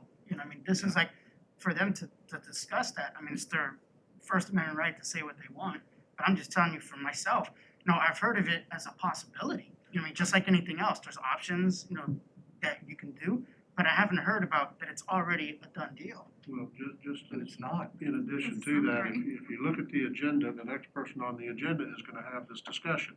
Right. And how many people stayed to hear? So, read that however you like. Any other comments before we do move on? No, I just, you read. Dr. Pace, Thank you, Chairman you wanna Thacker. address all these issues? So the board, I don't have all the answers tonight because there is still a lot of changing information, but certainly, helpful to try to provide clarity, and that's why we've kept the back to school update as a standing part of my update to the board since this really got started with our back to school planning. I did want to share with you quickly a few health services plan successes. Obviously Lauren and the team are already following up with Ms. Nelson. We have been working with her to try to make sure that she gets into the care that she needs, and we'll continue to do that. But just a few other things that the team has been able to do. Aether worked this week with one of our female plan members who needed regular oxygen and supplies. By moving her to a tier 1 supplier, she's having no copays and no deductibles. So she's extremely excited about that particular More importantly, outcome. she's getting her stuff. She's getting her stuff. In addition, we had some tier 2 benefits for an MRI. The patient called one of our advocates and she explained the process of going through green imaging again. And once again, the member called back to say thank you because she got her MRI visit at no cost to her. And of course, it would have been, less of a cost to us on our healthcare expenses. We had an employee coordinated urgent appointment with Orlando Health after we had a patient go to the dentist and identify that there were some abnormalities in the mouth that were signs of possible cancer. And we recently had a patient diagnosed with breast cancer. MAP again coordinated with Secure Health, Evolutions, and Aether to make sure we've gotten the patient into the right providers. She's getting incentives and working specifically with case management. And then we've been traditionally using a specialty generic medication, processing it as specialty medication with an up to $200 copay per member. Vintegra did an analysis of the claims and worked with our partner Prescriptions Unlimited. We've now been able to move all of that specialty generic medication to the generic tier. It's gonna move the copays down to $5 or $6 depending on the plan. And the trust fund is also gonna see a significant savings over the brand medication. And then finally, today was our first day to have a physician from Magruder Eye Institute who came to us through a partnership that Frank was able to connect with Rosencare for our health center. They were on site today. They saw 8 patients as a part of their work. They've identified 3 with early onset glaucoma and 2 with the initial stages of diabetic retinopathy, all potentially sight-threatening illnesses but treatable with early diagnosis. So we're excited to continue to work with this. Lauren and I are also visiting Orlando Health's facility on Osceola Parkway this week to meet the new president and to talk further how we can continue to improve services for our employees through Orlando Health and make sure that we're communicating that. So, this is a very big change. I think all of you've had a chance to walk through the process that the board went through in determining why we needed to change our benefit structure, our health services plan. We'll continue to work to get better, but we just ask our employees, if you're having any indications that you're having trouble getting the medical care that you need, contact Aether, contact Matt, contact our risk and benefits department. We are here to help you and eager to try to do that. Regarding our back to school update, tonight we have the pleasure of having with us 2 infectious disease specialists from Nemours Children's Hospital, Dr. Adriana Cadilla and Dr. Kenneth Alexander, who have been a part of our back to school task force since the very beginning of June. They're going to help to discuss kind of the child impact that they're seeing of COVID-19 in our local community. And we also have Bianca McCluskey with us, who's our supervisor of Department of Health, who has been a tremendous partner since this started long before March. She and Tom and I have almost daily calls. They've been just a tremendous resource. Just to give you a quick update before I turn it over to them, and they're prepared to answer any questions that the board may have after sharing some information with you. Today's study in terms of face-to-face versus digital learners, we have about 49.9% this week of our students who are digital learners, and we're up to 50.2% face-to-face. So clearly that's not hundreds and hundreds and hundreds of students now filling our classrooms and schools, but we have brought about 1,500 more students back for face-to-face learning, and we anticipate that to continue to go up a little bit over the next 2 weeks, simply to address the abundance of failures. I went over that at our last board meeting in which we had done an analysis, and our numbers of D's and F's for digital learners was twice as high as our number of face-to-face students. So we can't just let those children fail because they're learning at home or trying to learning at home. So our administrators, our teachers, our guidance counselors, our deans have been reaching out to talk about what we can do to bring students back safely and help make sure that they're not losing an entire semester of learning that would put them behind, whether they are in elementary school and working on promotion, whether they are in middle school working on promotion to the next grade level, or potentially our high school students who we want to make sure we keep on track for graduation. In addition, we've continued our COVID testing in our schools. Our pool testing is available. We are now up to 4,634 tests. That's 2,859 students, 1,775 staff members. And out of that 4,634, we've had 12 positive cases come out of our pool testing process. So that's a 0.003% that we're identifying in our face-to-face learners who were asymptomatic and who may not have known. So a much lower positivity rate than you're seeing in the rest of the community. We are continuing to monitor this work every day. I'll remind the board and our community, our website is updated every Monday afternoon to show the number of students and staff members by school who have tested positive for COVID, as well as the number of students or staff members who have been quarantined as a result of exposure to others, whether it's in the school or outside the school. But we continue to see the most significant impact from outside exposure. And not everybody loves our quarantine procedures. 14 days is a long time to have to adapt to a different setting, but it's working because we're not seeing then an abundance of people come back from that quarantine situation who were positive as a result of it. Yes, we have community issues, and that's why I would like to, with the board's permission, turn it over to our guests so that they can provide you from the medical expertise what's happening locally and then answer any questions that you may have. Dr. Cadilia, Dr. Alexander, Bianca, I'm not sure who wants to go first, but we are so excited to have you with us tonight. Thank you for joining our meeting. Dr. Cadilia?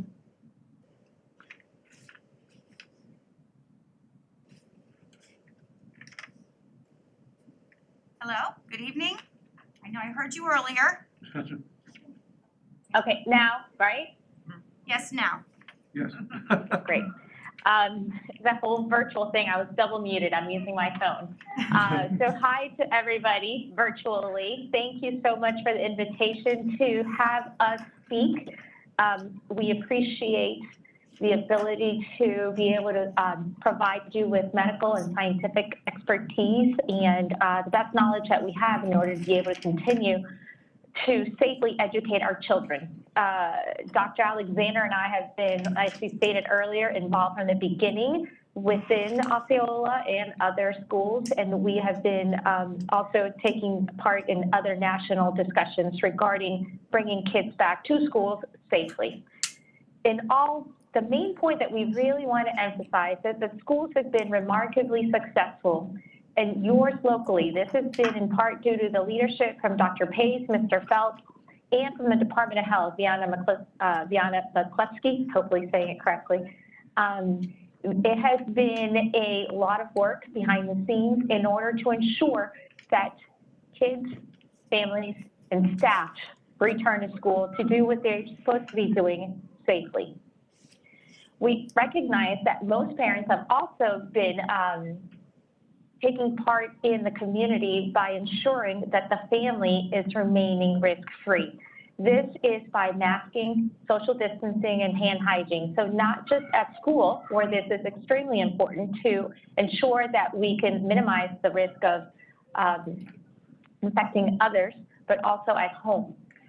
Now, there have been very few, if any, student-to-student transmission, student-to-teacher transmission, or teacher-to-student transmission. Within Osceola, the positive rate, as has been stated, is well below 1% of those tested. This goes not just across Osceola, but this truly has been the national trend. The schools have not been the reason for these outbreaks. So just to wrap it up, because I know that Dr. Alexander has some things to say, Ms. McCluskey has things to say, and we'll be able to answer some questions. But there are some really important take-home messages that we want to make sure everyone understands. We have to keep doing what we're doing. We understand masking, social distancing work. We know that hand hygiene works. We know that cleaning works. Quarantining and isolation help. Again, the number of school-to-school transmissions have been low to minimal, if any. And this is because of all these things that have been done in the schools to ensure low transmission. Now, where are people getting sick, you ask? In the community. That is where the majority, if not all of these positive cases can be traced somewhere in the home, somewhere in the community.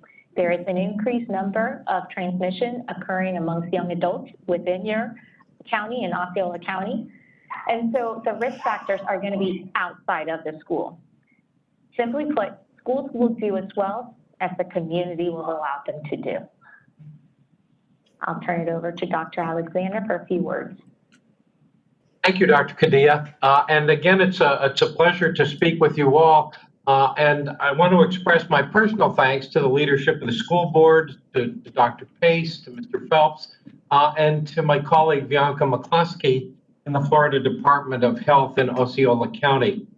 As Dr. Kadia mentioned, we recognize that the goal is safety of students and teachers, and I think what you're seeing, the tremendous success that the school district is having, is a consequence of a combined effort between the school board, its leadership, teachers and staff, students, and parents. That being said, we are in a tough spot in the United States now. I'd like to take just a minute and review with the school board what's in the crystal ball ahead of us. We'd like to talk for a minute about kind of US, Florida State, and ultimately Osceola County epidemiology. And here, really, the messages are that COVID-19 is continuing to spread across the United States. And what has changed in the pandemic over the past several months is now we are seeing more younger people becoming infected. Now, that's a double-edged sword. On the one hand, younger people have lower mortality, so we are seeing a drop in the mortality rate. Still, younger people represent the parents, the brothers, the sisters, the aunts, and the uncles, and many of the people that form kind of the working backbone of our community. So the effects of this COVID pandemic are still prominent in our lives. In the United States, we have now had more than 11 million test-proven cases. And in the next day or two, we are going to cross the 250,000 mark in terms of fatalities. There are striking national increases, mostly happening in the north, perhaps as people move inside, but in the south, we are seeing increases in COVID-19 in rural areas. Many of the smaller counties in the north, in the Panhandle, and in South Central Florida are experiencing very, very high rates of COVID-19 infection, and with that, striking increases in mortality. Within the state of Florida, we are closing in now on 1 million test-confirmed cases and almost 18,000 deaths. If you go to the predictive analytics offered by the CDC and other organizations, what we see in Florida, and this is one important difference, is that in many states in the union, you're seeing a gradual increase in the rates of COVID-19 infection and deaths that will continue through the first part of March. In Florida, the numbers are staying relatively flat. Now, not flat at a good place. We are flat at a rate of 50 to 60 deaths per day in the state. Continuing as we are, we can expect another 6,000 deaths by the 1st of March, taking us to a total of 24,000 lives. Within Osceola County, because it's a populated county and a busy place and a crossroads, it's not surprising to see that there have been a substantial number of cases. As you're aware, the number of cases in Osceola County is increasing. Currently, we're at approximately 16,000 test-proven cases with 228 deaths. And again, to what I discussed earlier, the median age is 39. So this is the age of many of the parents that are parents of the students that we serve. Illness in children has been a bright spot. Pediatric mortality with COVID-19 has been very low. Within the state of Florida, approximately 80,000 children have tested positive. There have been only 9 fatalities. Most of those fatalities have been in adolescents, with the leading risk factor being morbid obesity. Among the 80,000 children that have tested positive, almost 30,000 of them are the high school age group, 14 to 17. Within our hospital, at Nemours Children's Hospital, we have fortunately had no fatal cases of COVID-19. We've had about 6 children with acute COVID-19 related lung disease and perhaps a dozen children with this mysterious multi-system inflammatory syndrome that results in heart inflammation, intestinal inflammation, and blood vessel inflammation. And while we've had many children that have been terribly ill, I'm pleased to tell you that so far, with the exception of one we're still caring for, all of them have gone home. Looking forward, what do we see? Dr. Kadia mentioned this already. What we are seeing is a change in the epidemiology of this infection in the United States. There was a time early in the pandemic when people acquired the infection at work or at the grocery store. Now what we are seeing is an increase in interfamilial transmission. Instead of getting infected from your work colleagues, you're getting infected from your spouse, or you're having a small dinner party and your neighbor brings the infection into your household. Now, this is especially concerning as we look to the next few weeks as we enter the holiday season together. And this is a challenge that we will face in the community and a challenge that you will face in the schools. Because of course, part of our makeup as humans is that we don't like to be apart, especially during the holidays. We show our love and affection by touching each other, by being close to one another. And part of our psyche also says that someone I care about could not be the source of my infection. I just don't want to believe that.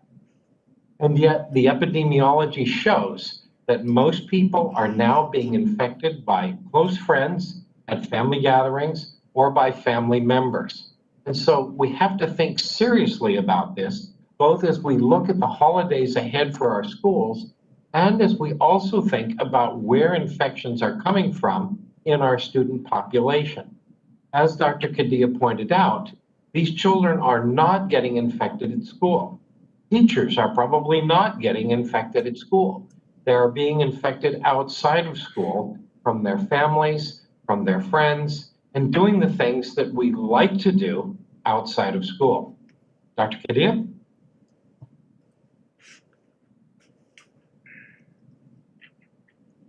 Thank you. And so what we want to just talk about a little bit too is some of the upcoming challenges. So we understand how the Department of Education is getting ready to come out and let us know whether we can continue to do virtual schooling or not. And this will likely affect how schools continue in the upcoming months. Now, as far as social distancing, we still recommend 6 feet. There is no data on using less than 6 feet, although there are places going lower than that, but based on the recommendations, we have to stand by the CDC's recommendations, which is from data stating that 6 feet is what we want for social distancing. Also, what comes into play is how the Department of Health will define exposure. It's still going to be, again, those 6 feet, 15 minutes, regardless of mask use. So whether or not you're wearing a mask, if you're within someone for more than 15 minutes, within 6 feet of someone that's positive for 15 minutes, that does count as a positive exposure. With the notion that there may not be a virtual option, it'll make things difficult. Classrooms we expect will be crowded. However, we hope that by continuing with masking, perhaps working on improvement of room ventilation and increasing the cleaning of the high contact areas, we will be able to decrease or limit exposures at school. However, we will probably see an increase in the number of students and staff that need to be quarantined given the close quarters. If there is no access to virtual education, this will mean no school for the quarantine period. And so we're still waiting for the recommendations from the Department of Education on that. We understand that COVID-19 fatigue is a real problem. We are seeing this everywhere. It's not just schools, hospitals. We've been dealing with this since the beginning. We never shut down. We have been at it since the beginning, changing recommendations to adjust in order to ensure that our staff, that our associates feel safe at work and they're not infected while at work. And we've been very successful at that. Again, the problem is outside. We're sick of being alone. We want humans. And so this is where we're getting sick. People are being exposed outside of work, and this is the problem. Remember that during the holiday season, this is a time where there's a lot more depression and anxiety, and so we want to be near others. So we encourage Osceola schools to continue to monitor children, families, and staff closely for signs of depression, especially during the times of COVID. I don't think we can emphasize this enough, how important the masking, social distancing, and hand hygiene are. Isolation and quarantining in conjunction with the Department of Health recommendations have been instrumental in ensuring that there are no school outbreaks, that students can continue to receive the education that they need. The schools will do as well as the community will let them. We need to enforce and ensure that when a child is sick, they should stay home. Parents should also do whatever they can to ensure that they're not going to be exposed and become sick themselves, thereby infecting the children, which could then cause more quarantines at the school. So if the community stays healthy, the schools should stay healthy. If the schools fail, it's because the community has failed. And so we encourage the school board to continue their leadership in guiding the community to ensure that schools are safe and we could do what we're meant to do, teach our children. Ms. Bianca?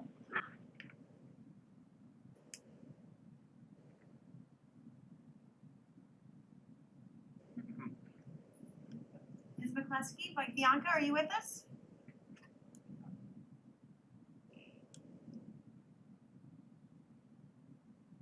Bianca?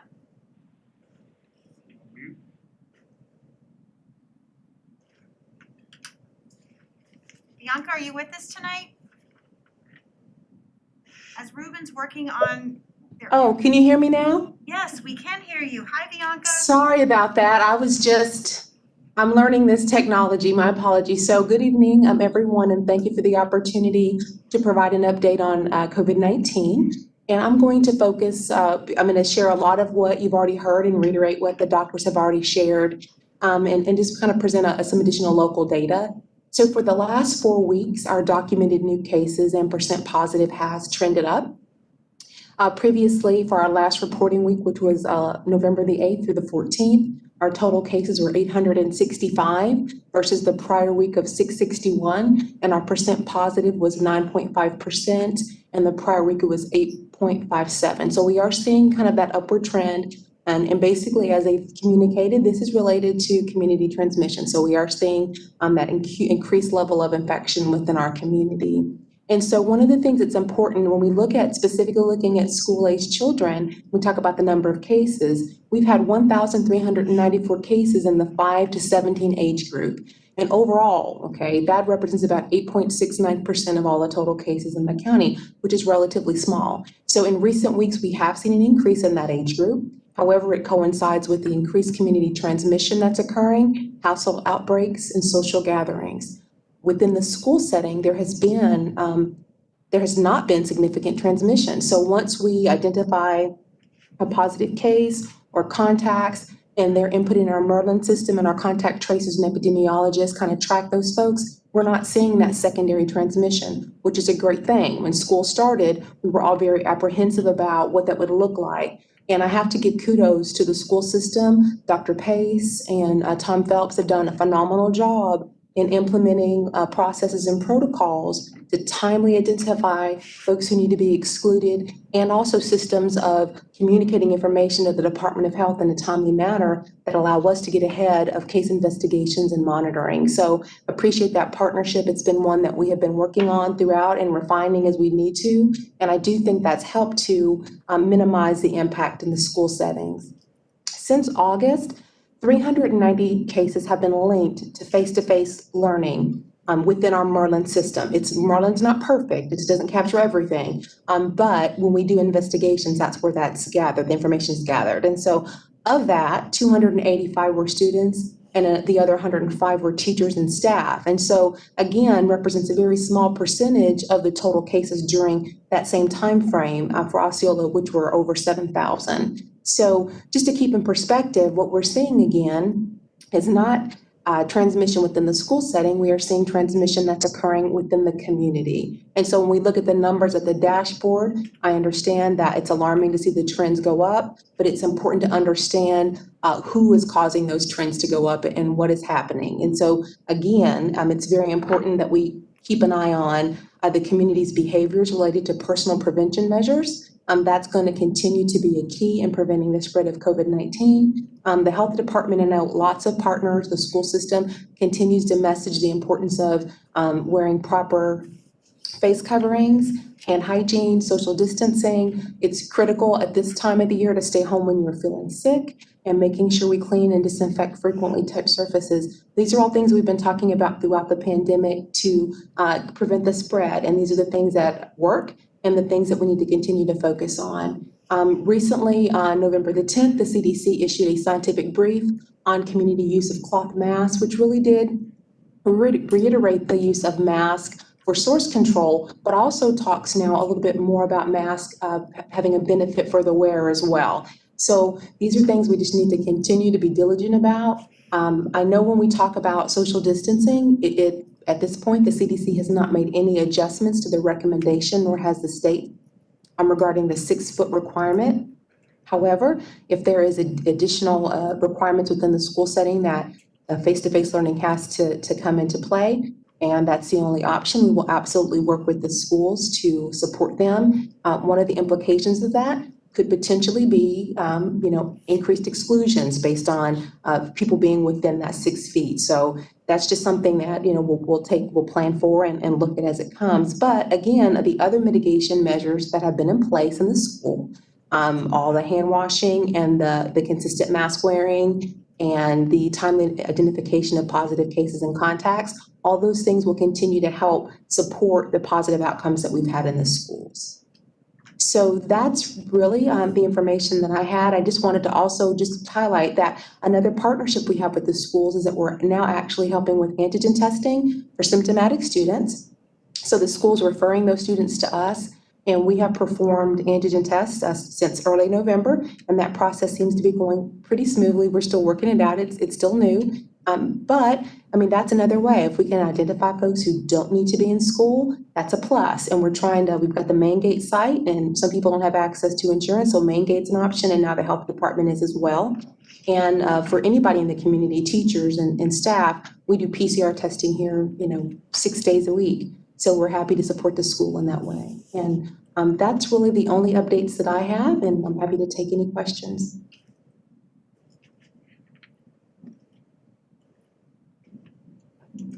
On behalf of our board and our community, Dr. Cordelia, Dr. Alexander, Bianca, thank you so much for being a part of this. I would just add for clarity a couple of things, if you don't mind, Mr. Thacker. We can barely hear you. Oh, okay. Well, thank you very much. Hang on just 1 second. We currently offer 3 forms of options for our parents and our learners. Face-to-face option, digital learning connected to their school, and Osceola Virtual School.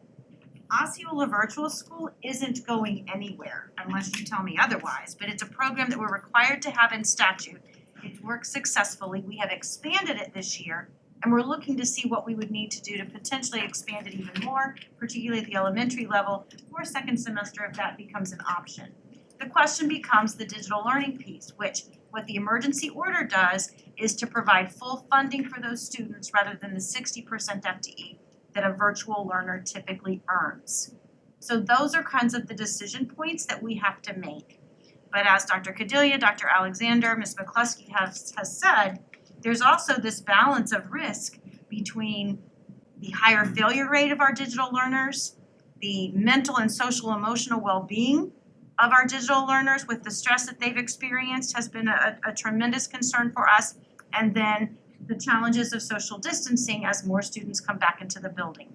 So over the next couple of weeks, those are the things that we'll be having to discuss, brief the board on, and then hopefully to bring forward a recommendation that you can support. But as you heard tonight, there's a lot of misinformation out there, and the experts are here for you tonight to answer any questions that you may have. Board members, do you have any questions of Dr. Alexander or Lucky? Oh, yeah, questions for Dr. Pace, like medical. For the medical group?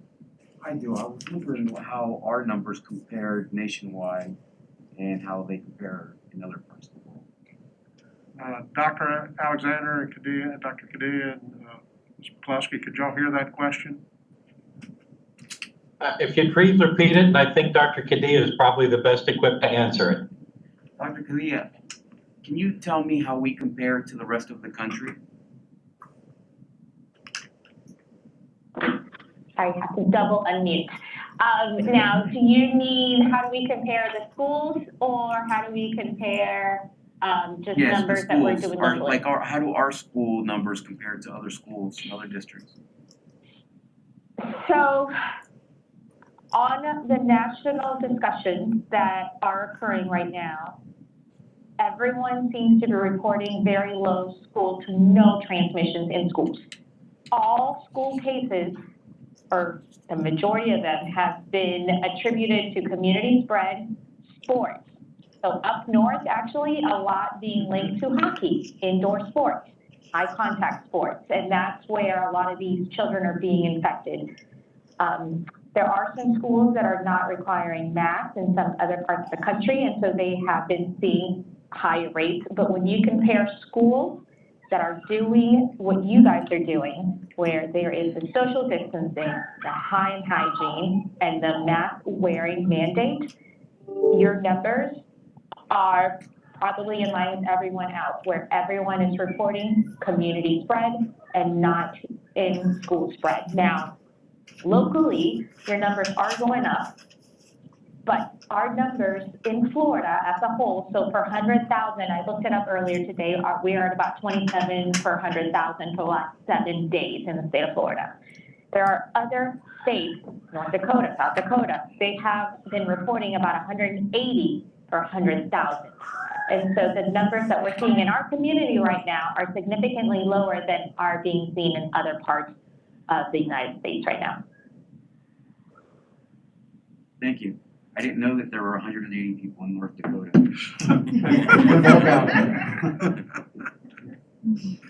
I have a question for Matt. Sure.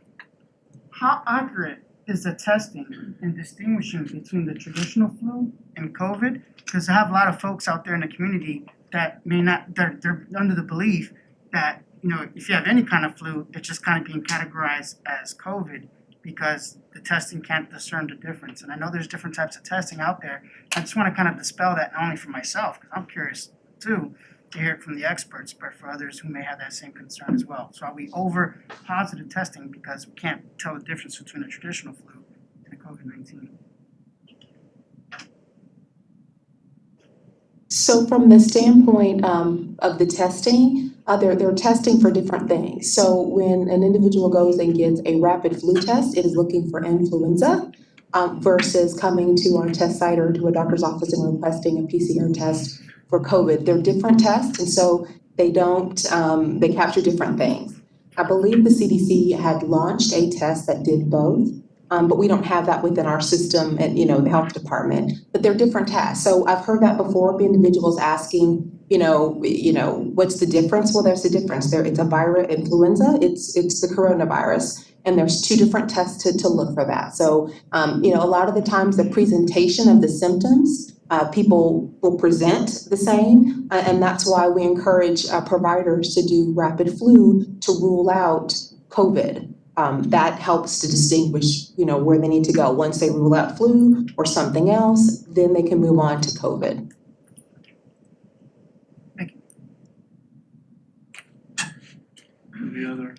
Any other questions? Dr. Pace, on I have a child doing the hybrid digital platform. I decided to move after the first year over to Osceola virtual. Is that a tough migration, or is that an easy transition between these two platforms? The value of the digital learning component right now is that it's much easier to transition between face-to-face and digital because it's the same curriculum. They're following the same curriculum unit plans, it's our teachers, all of those types of things. And so those things, again, second semester, there'd be no intent to stop doing that in the cases of quarantine for any reason, regardless of the funding piece, because it would be for a short-term option, not for, the entire semester. The transition to and from face-to-face brick and mortar or traditional learning and Osceola virtual school, if it happens at a grading period, at a semester break, then it can be pretty seamless. The only challenge is if you cannot do that, like once you're about 3 weeks into the semester, or you're like 3 weeks away from the end, then in order to earn that credit, you have to complete where you started, either in the virtual school world and get that half a credit earned, depending on how fast you're working, or in the face-to-face world and make sure you earn those credits or complete the full semester, and then you can transition fairly seamlessly at the end of the semester. Currently, our OVS, Osceola Virtual School program, has an open enrollment period from now through December the 14th, and we are communicating that through Choice Week and our social media, so that if parents are still concerned and want to try that option, the benefit of OVS is that it's more flexible. Kids work at their own pace, they can work at their own time, as opposed to our digital learning model, which requires that they follow the school day, because that's the way credit and FTE is earned in that world. Ms. Castillo, I think you had some questions. I did. Speaking of Osceola virtual, one of the challenges that we had when we were coming up with, or talking about the 3 different plans, was the capacity for Osceola virtual. And so I'm wondering if we have some mitigation steps to increase capacity, as we don't know what is going to be mandated of us, but we do want to continue to offer that choice for our parents. Are we thinking about how to increase capacity for students? I've actually been in communication with Mr. Hodges and Ms. Santiago, who are administrators at OVS currently at this time, along with the rest of the team. We're monitoring that enrollment interest over the course of this week and next week.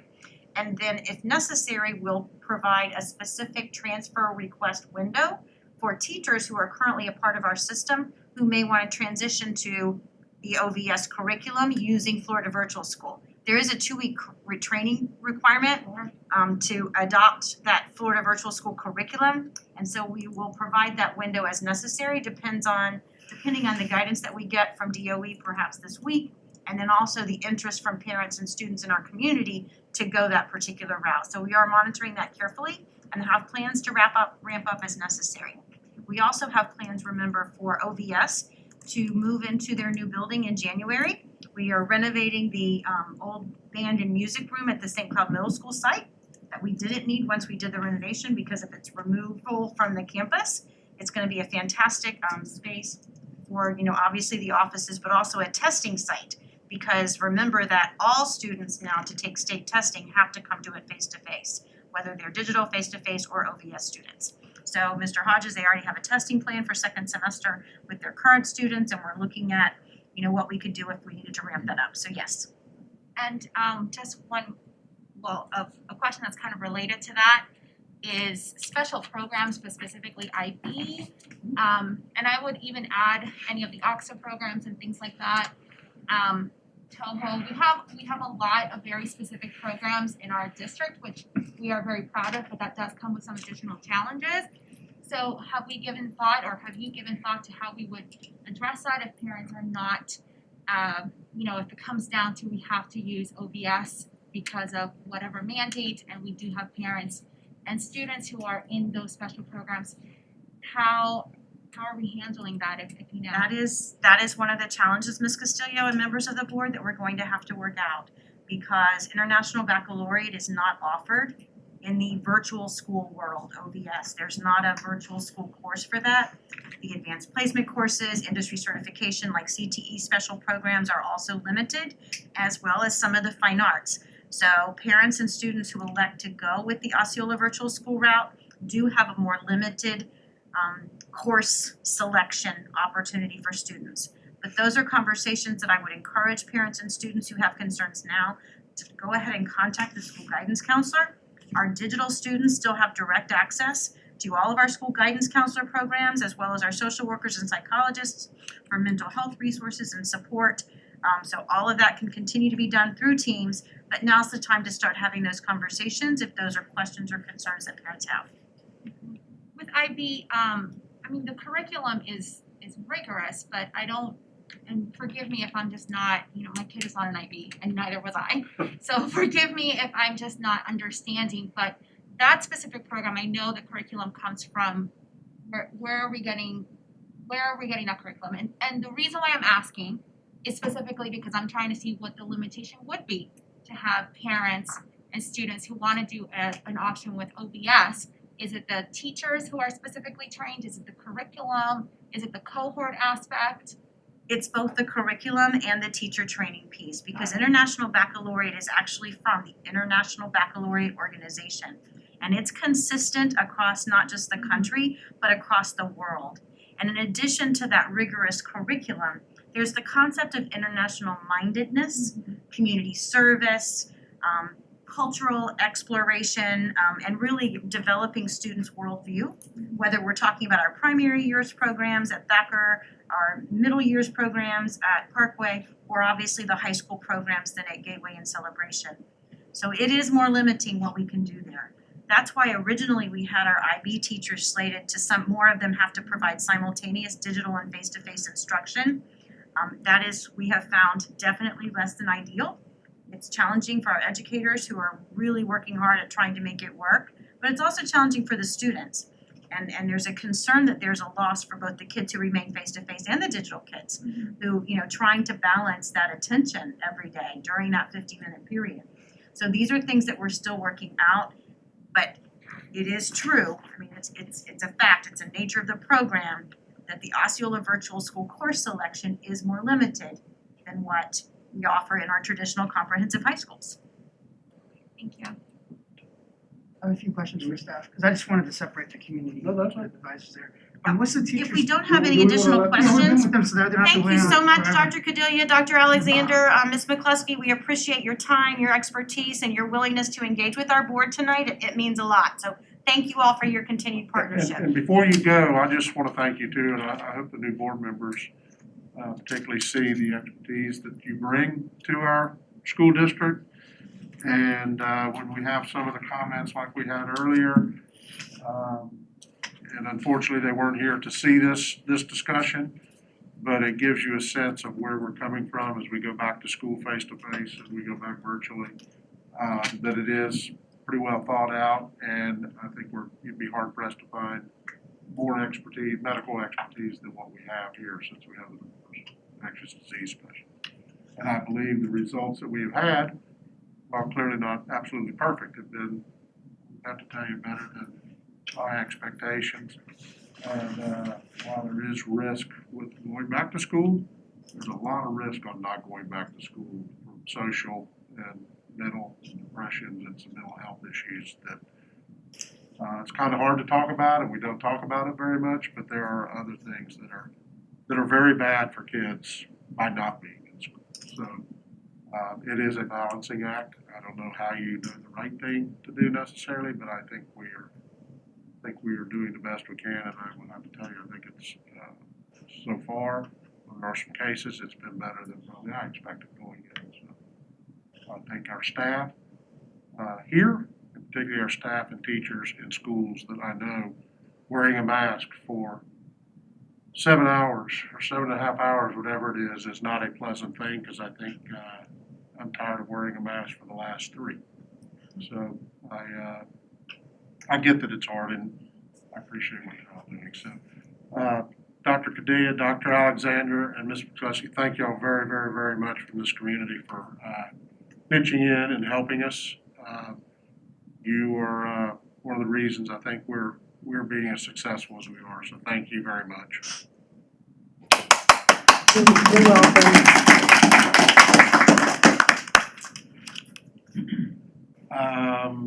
Ms. Melendez, you had some questions for staff. Thank you, Mr. Chair. Now is the student-teacher ratio the same at OVS since it's virtual versus student-teacher ratio at a traditional face-to-face setting? Or do we have flexibility on that? There is flexibility on OVS and student-teacher load. Okay, so we can work around the capacity. Now, the other question I have is the number of student stations physically at school. I'm just planning worst-case scenario. Let's say we have another choice. We have to go back to campus. I don't know if there's like an average classroom square footage, but is the square footage adequate for a 6 feet separation of the classrooms? You know, the number of student stations at each school, if everyone wanted to come back to the school, in other words, would they be able to sustain 6 feet, or would we only be able to do 4, or would we only be 3? Have we done some kind of ratios on that if everyone was back on their normal zone school? We're looking at a 2 to 3 foot distance if we have to bring everybody back, Mr. Melendez. I'm just gonna be very honest about that. That's why, as Dr. Cadilla and Dr. Alexander and Ms. McCluskey mentioned, the facial coverings, consistent wearing of the facial coverings, the hand hygiene are so important as we start to bring students back. Would we consider like those little plexiglass dividers, or? I mean, We have used plexiglass dividers in our VPK programs, and we are looking at those classrooms particularly that have co-teach situations. So you have more than 18 or 22 students scheduled to be in a room, providing the plexiglass dividers in those classrooms in particular where social distancing gets more limited. The most important thing that you see right now in our classrooms that you used not to see is that students and desks are in rows. You know, I spent 20 years of my career trying to work as a leader to get kids working in collaborative groups and face-to-face and small groups and desks pushed together. And we've invested in furniture that's very adaptable, that allows more kids to sit together as opposed to, you know, those old-fashioned desks that I sat in and Mr. Thacker sat in a long time ago, all right? And now we're back to that. I mean, we've actually raided our warehouse of every single student individual desk that we could find to put in classrooms that had tables and chairs and those types of things. So those are all things that we're continuing to explore on a case-by-case basis. Mr. Shatera and his team work with Mike and Jane and Chandra and the principals about what their needs are in their particular classrooms so that we can still maintain as much space as we can between students. It doesn't mean that they can't still turn and talk. You know, read, write, talk, and solve is still an important part of our strategic activity because we know they're learning activities that work. But you can turn and talk with your mask on without having to be sitting right beside each other shoulder to shoulder. We're also looking at what we can do in terms of other spaces. You know, do we need to look at outside spaces when the weather's nice like today to expand learning opportunities? Do we make better use of our auditoriums or cafeterias? Although right now, because we added lunch periods to almost every school in order to accommodate more social distancing in the cafeterias, we're pretty much using the cafeteria all day for breakfast, lunch, and snack.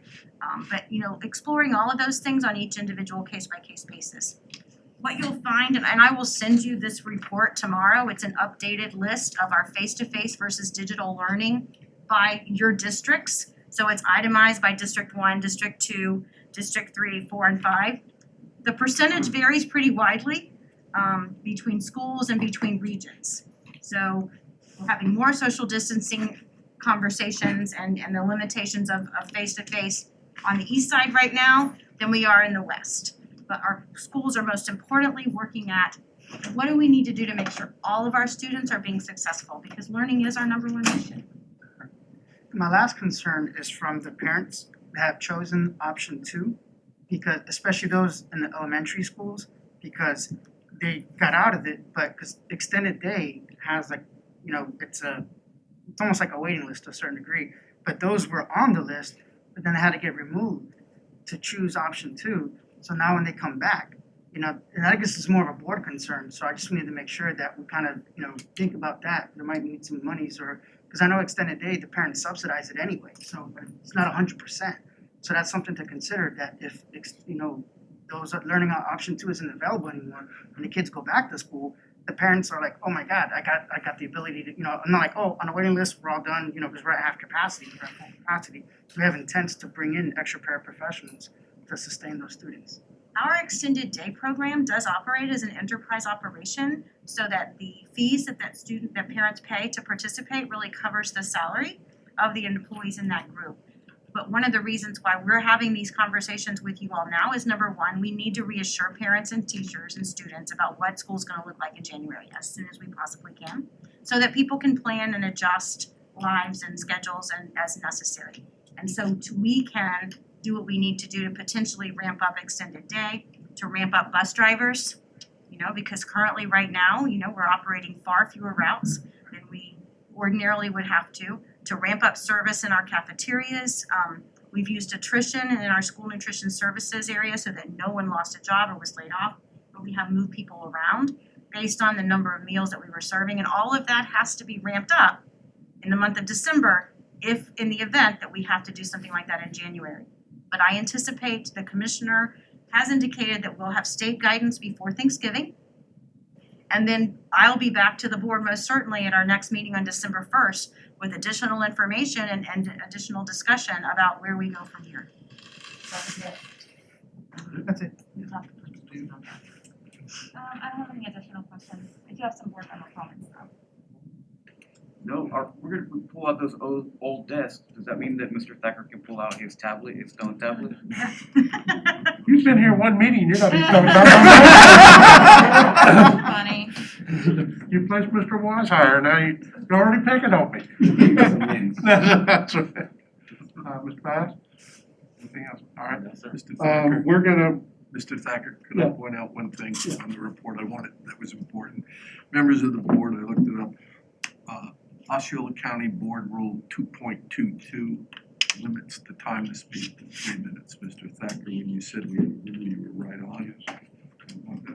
Actually, may I don't know, I was gonna say this in my board member comments, but since you brought it up. Go ahead, yeah, go ahead.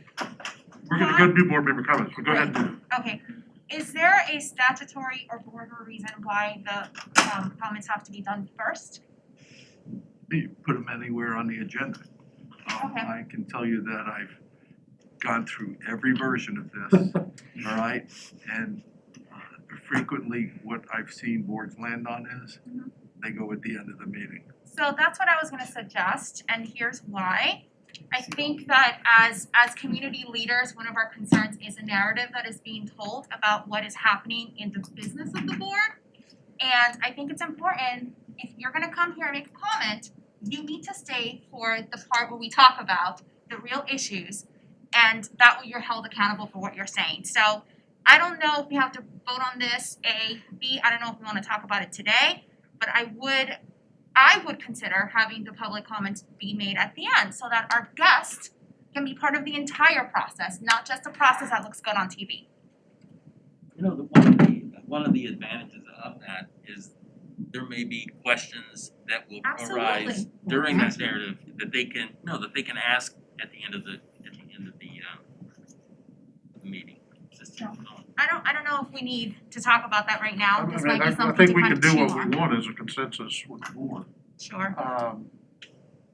The only thing I would add, and I don't mind trying it at all, I would rather have that discussion at the next meeting. Because I like the idea, but I'd like to call a couple other more people, from other areas that have done it before, just to see what their experiences are before where I would be comfortable. So, I mean, I like the question. I'm not a board attorney, but I believe that the running of the board is the chairman's prerogative. I mean, we can get that suggestion. There wouldn't need to be a vote though. It's our But board, procedurally, We like procedurally, we consensus don't though on need the it, though. board, That's so something I understand why you wanna take some time. Yeah, I get a little, I'll be quite honest with you, I get a little irritated. And we've had people in here that you don't listen to us, and as soon as they're done talking, they'll walk out of the room before they could listen to us. Well, because they have appointments with the media, they have to make sure that I understand exactly what's going on. Let's discuss that, let's put that on, the next agenda as a discussion item. unfinished business. While we're kind of at this area though, this is the, portion of the board, if anybody's got any comments, kind of just went into it anyway. Okay. Which is fine. So I apologize. No, Mr. Chair. it was February, it was one practice on that, that's no problem. I do have more comments. Let me start, I'll start on that. Well, do you have any other general comments? General comments, I wanna thank staff for helping me out with the orientation. Today I went to the health center, and I'm not gonna call it health clinic anymore. My lord, it's like a mini hospital. Yeah. I definitely wanna appreciate Sarah Graver for helping me out. I bugged her a few times, cause I know the superintendent's busy, and if I know a staff member can kinda give me up to speed, I do appreciate that. So I'm gonna also meet with CFOs, two CFOs, the facilities person.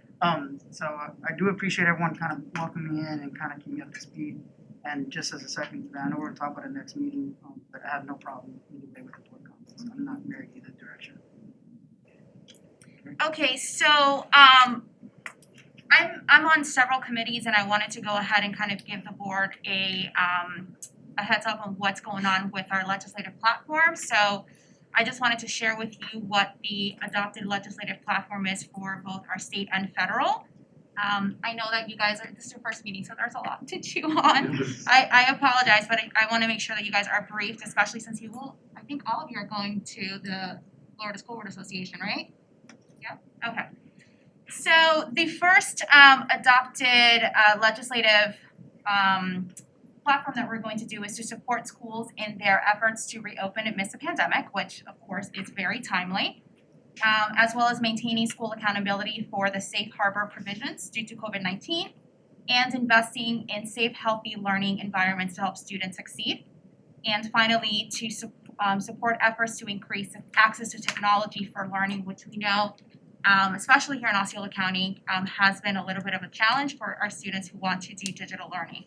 So those are our legislative initiatives that that we as a board, as a Florida School Board Association, will be working on behalf of all 67 counties. So I just wanted to make sure that we were aware of what those were. Does anybody have any questions? Great. You got more? I do. No, go ahead. Okay, No, I just been thank you for that. know. I wasn't thanking you. I know, I I'm wasn't like, cutting you you know off. that I have, there's a lot. Additionally, for the platform for federal, we are investing in the student success of Florida students. We are also these are the what we're asking for, investing in a safe and healthy learning environment, pause the negative consequences for accountability system due to COVID-19, and to revise the required local effort for the property values. So you might see a theme in our efforts. It's because when we try to do our legislative efforts, we try to have consensus not only between FSBA, but also between other entities such as the Superintendent's Association, the PTA Association, just so that when we go to speak to our legislators, we actually have an agenda that is comprehensive. So that is what I have for you. If you have any questions for me, let me know. But you guys also get all of these emails from FSBA. That's all. Oh. Roberto? No, thank you. Us? No, it was a very informative meeting, and I will say it's a lot to digest. What I have been doing is meeting with all of the principals in my district and listening to what some of their comments and concerns. One in particular involving dual enrollment. Some of our rural students, they don't have the means to make, the family maybe only has one car, and they want to participate in dual enrollment, but they don't have transportation to Valencia. So it's nothing for us to work on. I'm just gonna try to think about different various ways to expand that to all students. Yeah. Regarding transportation. No, I agree, because when I did dual enrollment, I took dual enrollment economics. The professor, I actually spoke with Dr. Pace about the same exact issue. When do you make the distinction between a Valencia professor coming to campus or our teachers being certified to teach dual enrollment versus going outside? So if transportation is a concern, Robert, there's actually something we can do. We can actually work with our own certifications in getting the teachers ready to teach dual enrollment physically on campus as a regular teacher. And your son's name is Luke? Yes, Lucas, he's been phenomenal. And Luke, who has made it all night long with us for his dad's first reboard meeting. He's done great. We still got a couple more things, hang on there with us before we wrap up here. One of my actually favorite parts of the school board meetings is every 3 weeks, or every 3 meetings, we have a new student that comes and sits in with us. Our student, I believe this is your second of the 3 meetings, is Emma DeLeon from Toho High School. And we give them a chance to, really, you can talk about anything you like. You can talk about things that you've talked about at school. You can talk about things that happened at the board meeting tonight. But quite frankly, we've had several doctors speaking to us tonight. We've had a lot of really smart people too. It's amazing how sometimes at the end we get our precious nuggets from these students. So, Emma, I will turn it over to you. Thank you. I'd like to begin again by thanking the board for the invitation to sit in on this meeting as a student representative. It's a huge honor and I really appreciate it. Now, it's been a long year to say the least for all of us. As much as anyone wants to return to normal, especially this year's seniors, including myself, we are living in a pandemic and are currently entering another wave. Just last Sunday, 10,000 new cases were reported in Florida. We have to keep the health of students, teachers, and faculty at the forefront, as I believe the board has been doing. Right now, schools have been mostly successful in preventing the spread of COVID-19 among students and teachers. This is because many students are staying home and learning digitally. Schools have been following mask requirements, as well as carrying out contact tracing and having students quarantine when they have potentially been exposed to COVID-19. However, should all students return to face-to-face learning next semester, myself, my peers, and teachers are concerned that we could be putting our health at risk, as well as our family's health. Right now, the 6-foot social distancing is not happening. The desks at my school are not 6 feet apart. As students return, social distancing will be even more difficult to enforce in classes of 25 plus students, buses, crowded hallways, even with the traffic patterns we have in place. All students would continue to wear masks and mask work. However, those masks would be removed to eat lunch. At my school, we already have 3 lunches to accommodate social distancing for face-to-face students. It will be very difficult to enforce social distancing when the student population is nearly doubled as students return. With students eating in close quarters without their masks, the spread of COVID-19 could quickly happen, putting the health of students and their families at risk. A new COVID-19 event risk assessment planning tool just came out of Georgia Tech, and it shows the estimated chance that at least one individual at an event is positive for COVID-19. Out of the central Florida counties, Osceola County currently has one of the highest estimated risks, higher than that of Orange County. For a gathering of 15 people, there's an estimated risk level of 21%. This means that out of those 15 people, there's a 21% chance that one of them is positive for COVID-19. For a gathering of 25 people, it increases to 32%. For 50 people, 54%, and for 100 people, 79%. My point here is that the risk level of being exposed to COVID-19 greatly increases as the number of people at gatherings, or in our case, classes and lunchrooms, increases. Of course, these risk levels are only estimated risks of exposure to COVID-19, not guarantees that an individual would catch COVID-19. And the chance of getting COVID-19 from a positive individual can be minimized by social distancing and wearing masks. We are taking those precautions now, but if all students return to school, we are greatly increasing the risk of exposure to COVID-19, even with these precautions. Because of the asymptomatic nature of many cases, it is also completely plausible that an individual with COVID-19 who feels completely fine could go to class. They would then expose their immediate classmates as well as friends they eat lunch with to COVID-19. These classmates or their family members may be high risk to the virus and may be forced back on campus. In the worst case scenarios, we lose faculty, students, or family members to the virus because of the transition of all students back on campus. Now is the time to stay on the edge of caution. I understand the funding for digital learning is a state-level decision, but students are scared. We're scared for our health, our family's health, our teachers' health, and our community's health. When rumors of everyone coming back second semester started, my peers and I felt at first disbelief and then fear. So we're asking you to take our concerns seriously. With all that said, thank you again for giving me the opportunity to speak on my perspectives. I hope you all have a safe and joyous Thanksgiving. Thank you very very much. Any questions? I just want to comment on something. Yeah. You was very well spoken, and everything you said is exactly spot on truth. I have a senior, but we're in this together. Our age difference varies very widely, but we're human and we're in this together.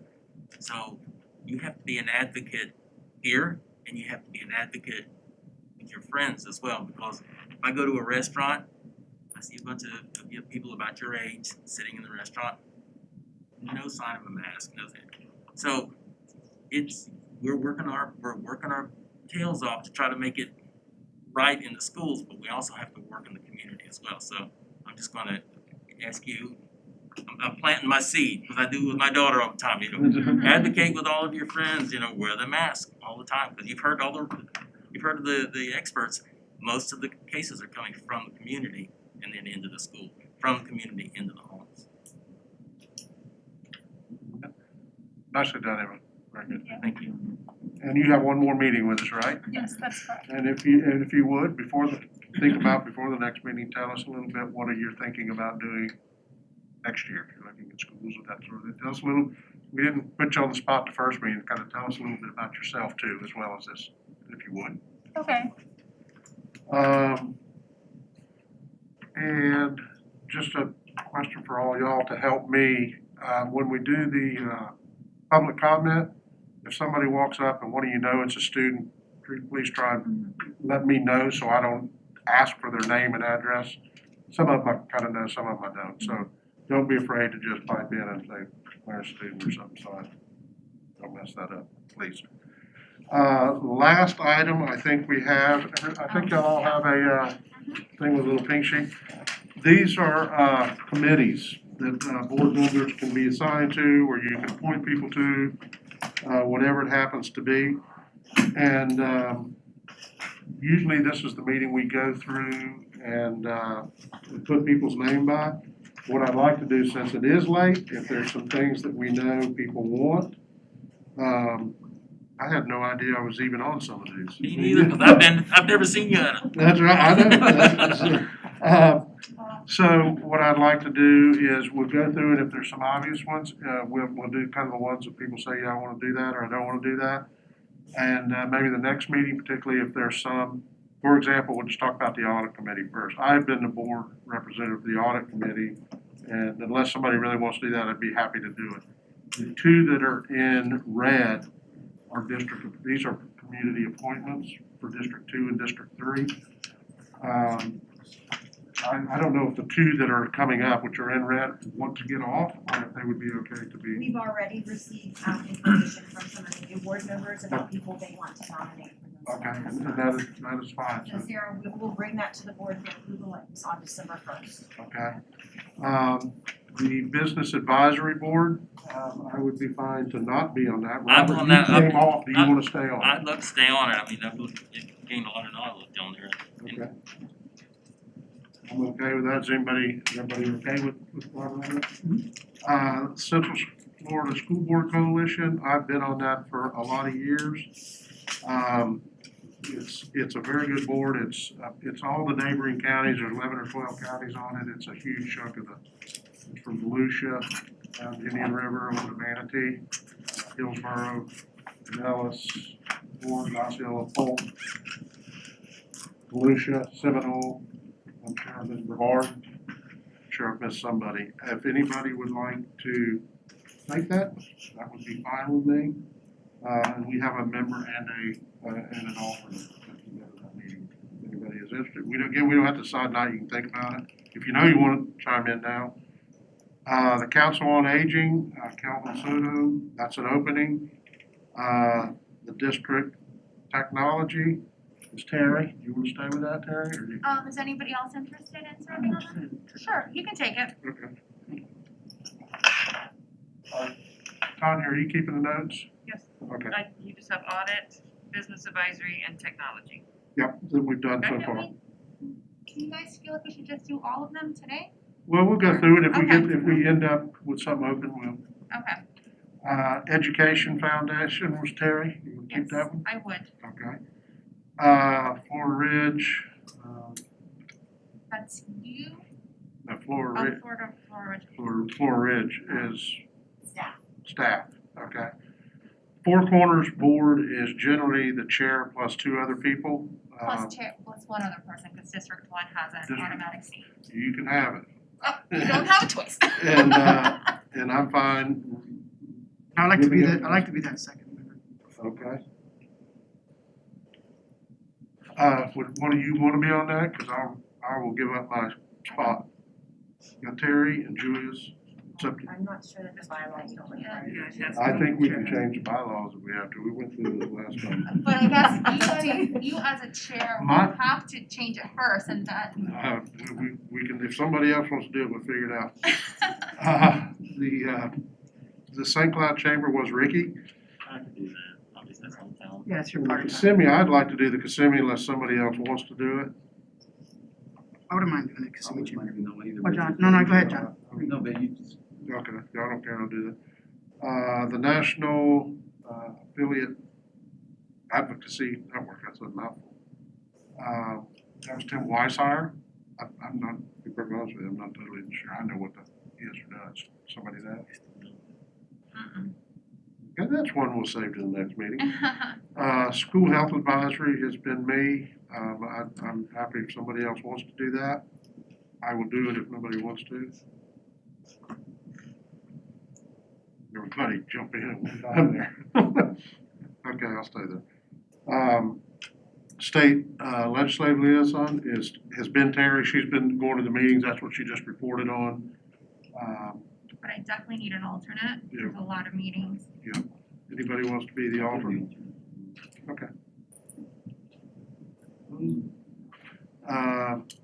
The Value Adjustment Board, that was Tim and Kelvin. Anybody? Robert, is that up your alley at all? I think Robert's the appraiser, man. That's his wheelhouse, man. Robert, you're gonna take that? I don't think that's a taxing number of meetings. It's very rare. It's once a year. Yeah, I think it is. That's my kind of meeting. There you go. Can I be your alternate, Robert? Terry's. yeah. Absolutely, yeah. Thank you. Vocational Advisory Board was Ricky.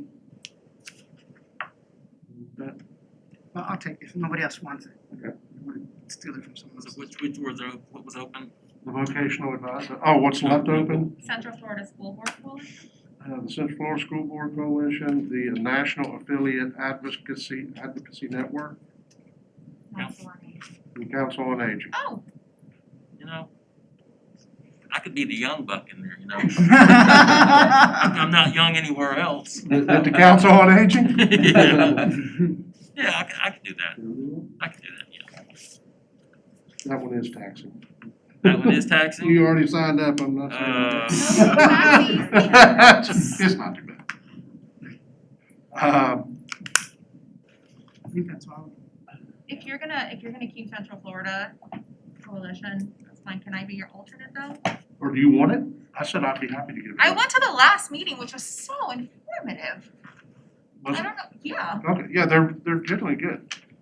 So, Mr. Chairman, is Terry gonna be the main one and you're the Yes, alternate? we can do that. Okay. And this is one where the alternate can go to. Oh, that's awesome, yeah. Actually, so I think any board member can Yeah, participate in yeah. those meetings that wants to, it's just the vote The belongs vote to one belongs to individual. that person. So are you staying that, Mr. Thacker? I'm sorry. No, Terry's gonna be the member or whatever it's called, I'll be the alternate. And I guess for another board meeting, I think we do a school board policy update, because this has been really long. I know some of these advisory boards are us internal, and some of them are external, like Council on Aging, like we get appointed there. Because as a rule of thumb, I would like to try to get people involved. Like, we have the vocational advisory board, I think we also have like an affirmative action committee. You know, ideally, I'd like to see if we could change the policy to where the committee makeup is individual citizens appointed from each district as well. You know, since Well, we have don't forget, a lot of these, like those boards have that. This is a seat on their board is from the school district. ours. There's not too many, the audit committee is ours. You know, things of that nature. The audit committee requires one board member now. Correct. So I mean, I'll come up later during our Okay. policy workship. Sure. Not now, it's been super long. Okay. I'll try to identify the ones that are internal. The National Affiliate Advocacy Network is the liaison between the board and the FSBA's advocacy Oh, office. that's the, And they just meet as needed, there's no that's set. that new group. Yes. Okay. This is I know what it is now, I didn't, with the word national, it kind of confused me. This is Florida School Board Association, which y'all are gonna learn about. They have an advocacy board now, which is it's sort of part of the legislative Yeah, that's what piece. they call legislative now. Yeah, so, maybe that one we'll hold open until after the Florida School Board Association meeting. Give y'all, Sign me up for that one. I don't mind doing that one. you wanna do it? We should really have as many people involved in FSBA as possible. Yes, totally agree. Last item then, I know we were talking about before, talking about having a board retreat, since we have 3 new board members. I remember last time when I first got elected, had the same scenario. We had kind of like a retreat, while the board got together, we did like, team building workshops. What we wanna do, and that's on my list to bring up, perfect lead in for that, is through FSBA, they have a, what do we call it, master board training, which is exactly kind of what you're talking about. They facilitate it and everything else. The prior board had done that, and they were national, master board certified.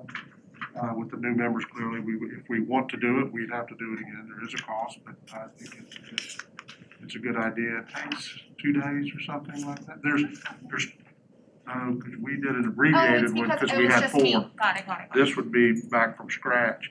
There's like a 2.5 day kind of retreat sort of deal, and then there's some individual days on top of that, like 5 days or so, something. One of the things that FSBA has done over the past 2 years is to really make those follow-up days adaptive to the priorities of the board. So the beginning part, the first like day, 2.5 day orientation is pretty consistent across school boards groups. But then after that, they ask you all, well, what is it that you want to be the primary focus of your next time together? And then it's about team building, but also the work of the board.